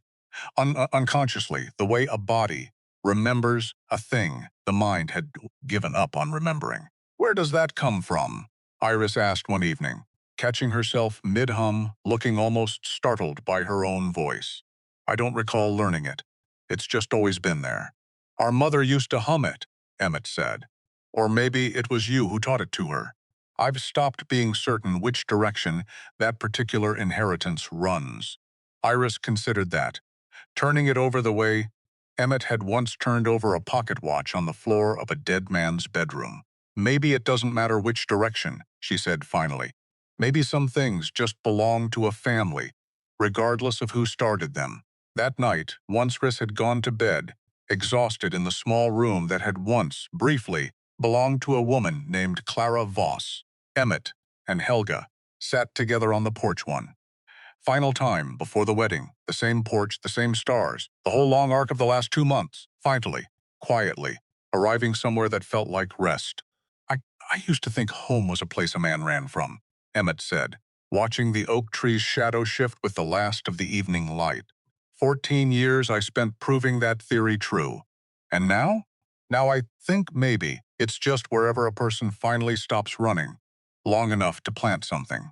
He looked at her and found he no longer needed to look away first, no longer needed to hide whatever was plainly written across his face, because he'd spent 2 months watching this woman walk into burning buildings for strangers' horses and stand unbowed in front of a man who'd tried to shame her for the size God gave her and hold his own weeping sister. The very first night they met like family was simply a decision a person made rather than an accident of blood, which meant whatever fear he'd carried into this porch conversation had already, somewhere along the way, quietly run out of road of its own accord.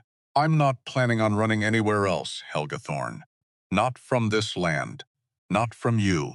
Helga was quiet, a long moment, gray eyes bright in the lamplight spilling out from the window behind them. That's a fairly large thing to say to a fairly large woman, she said finally, and there was warmth threaded all through the dry humor of it. Without asking first whether she's decided the same about you. Have you? I decided it the night Yup sat up dawn, bandaging a burn that didn't need half that much fussing over, Helga said. Softer now. All the guarded caution finally. Entirely gone from her voice.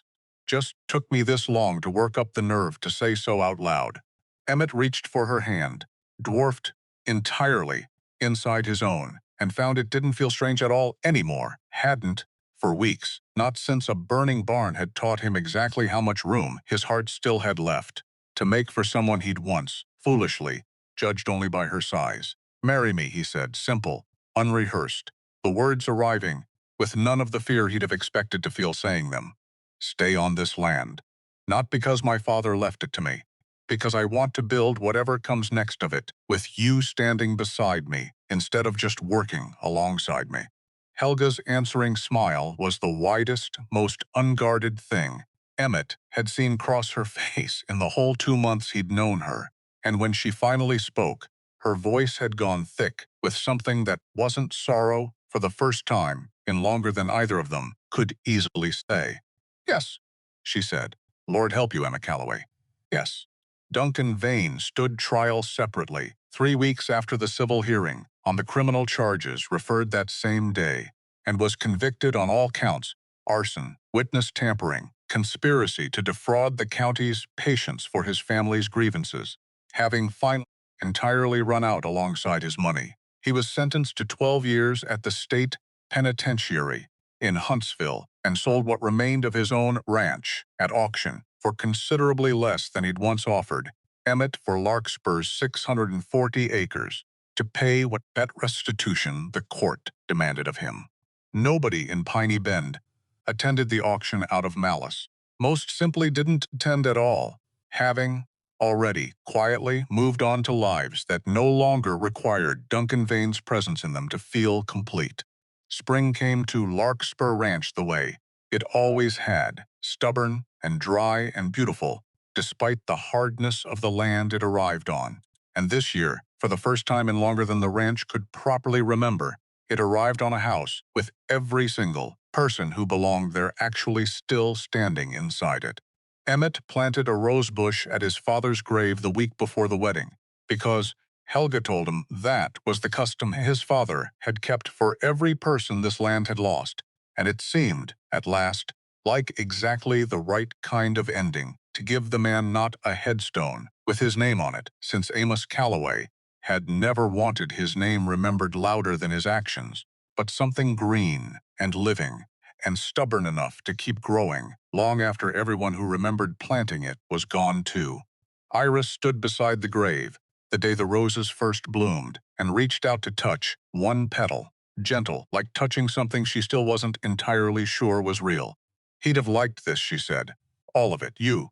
Staying. Her. Saying yes. Me. Finally coming home. She looked at Emmett, something settled and whole finally living behind her eyes, where 21 years of confusion had lived instead. I think this is exactly what he spent every one of those 21 years hoping for, even if he never got to see it arrive. They married the following month, under the same oak tree that had watched Emmett leave at 16, and watched him ride back in at 30, and had, apparently, in its own patient, rooted way, been waiting, the whole while, for exactly this kind of ending to justify all that waiting. Half the county came. Louisa Alden brought a cake nearly as generous as her apology had been. Zeke Colby stood witness, weathered face uncharacteristically soft the whole ceremony through. Abner Doyle and Henry Cole sat together near the front, two men who'd both, in their different ways, chosen the harder honest thing over the easier lie, and seemed to understand, watching this particular wedding, exactly what their choosing had helped make possible. Iris stood beside her brother, the pocket watch pinned now to the inside of her dress where she could feel its small weight against her heart. And when the vows were spoken, Emmett could have sworn, though he never mentioned it to another living soul, that the wind moved through the mesquite exactly the way it always seemed to whenever something, on this land paupers, finally, properly, settled into place. Helga wore blue, the same shade as that first enormous dress that had stopped Emmett's horse cold on a dusty rise 2 months earlier. And when she said her vows, her voice carried clean and steady across the whole gathered yard, the voice of a woman who had spent 2 years being looked at and had finally entirely arrived at being seen.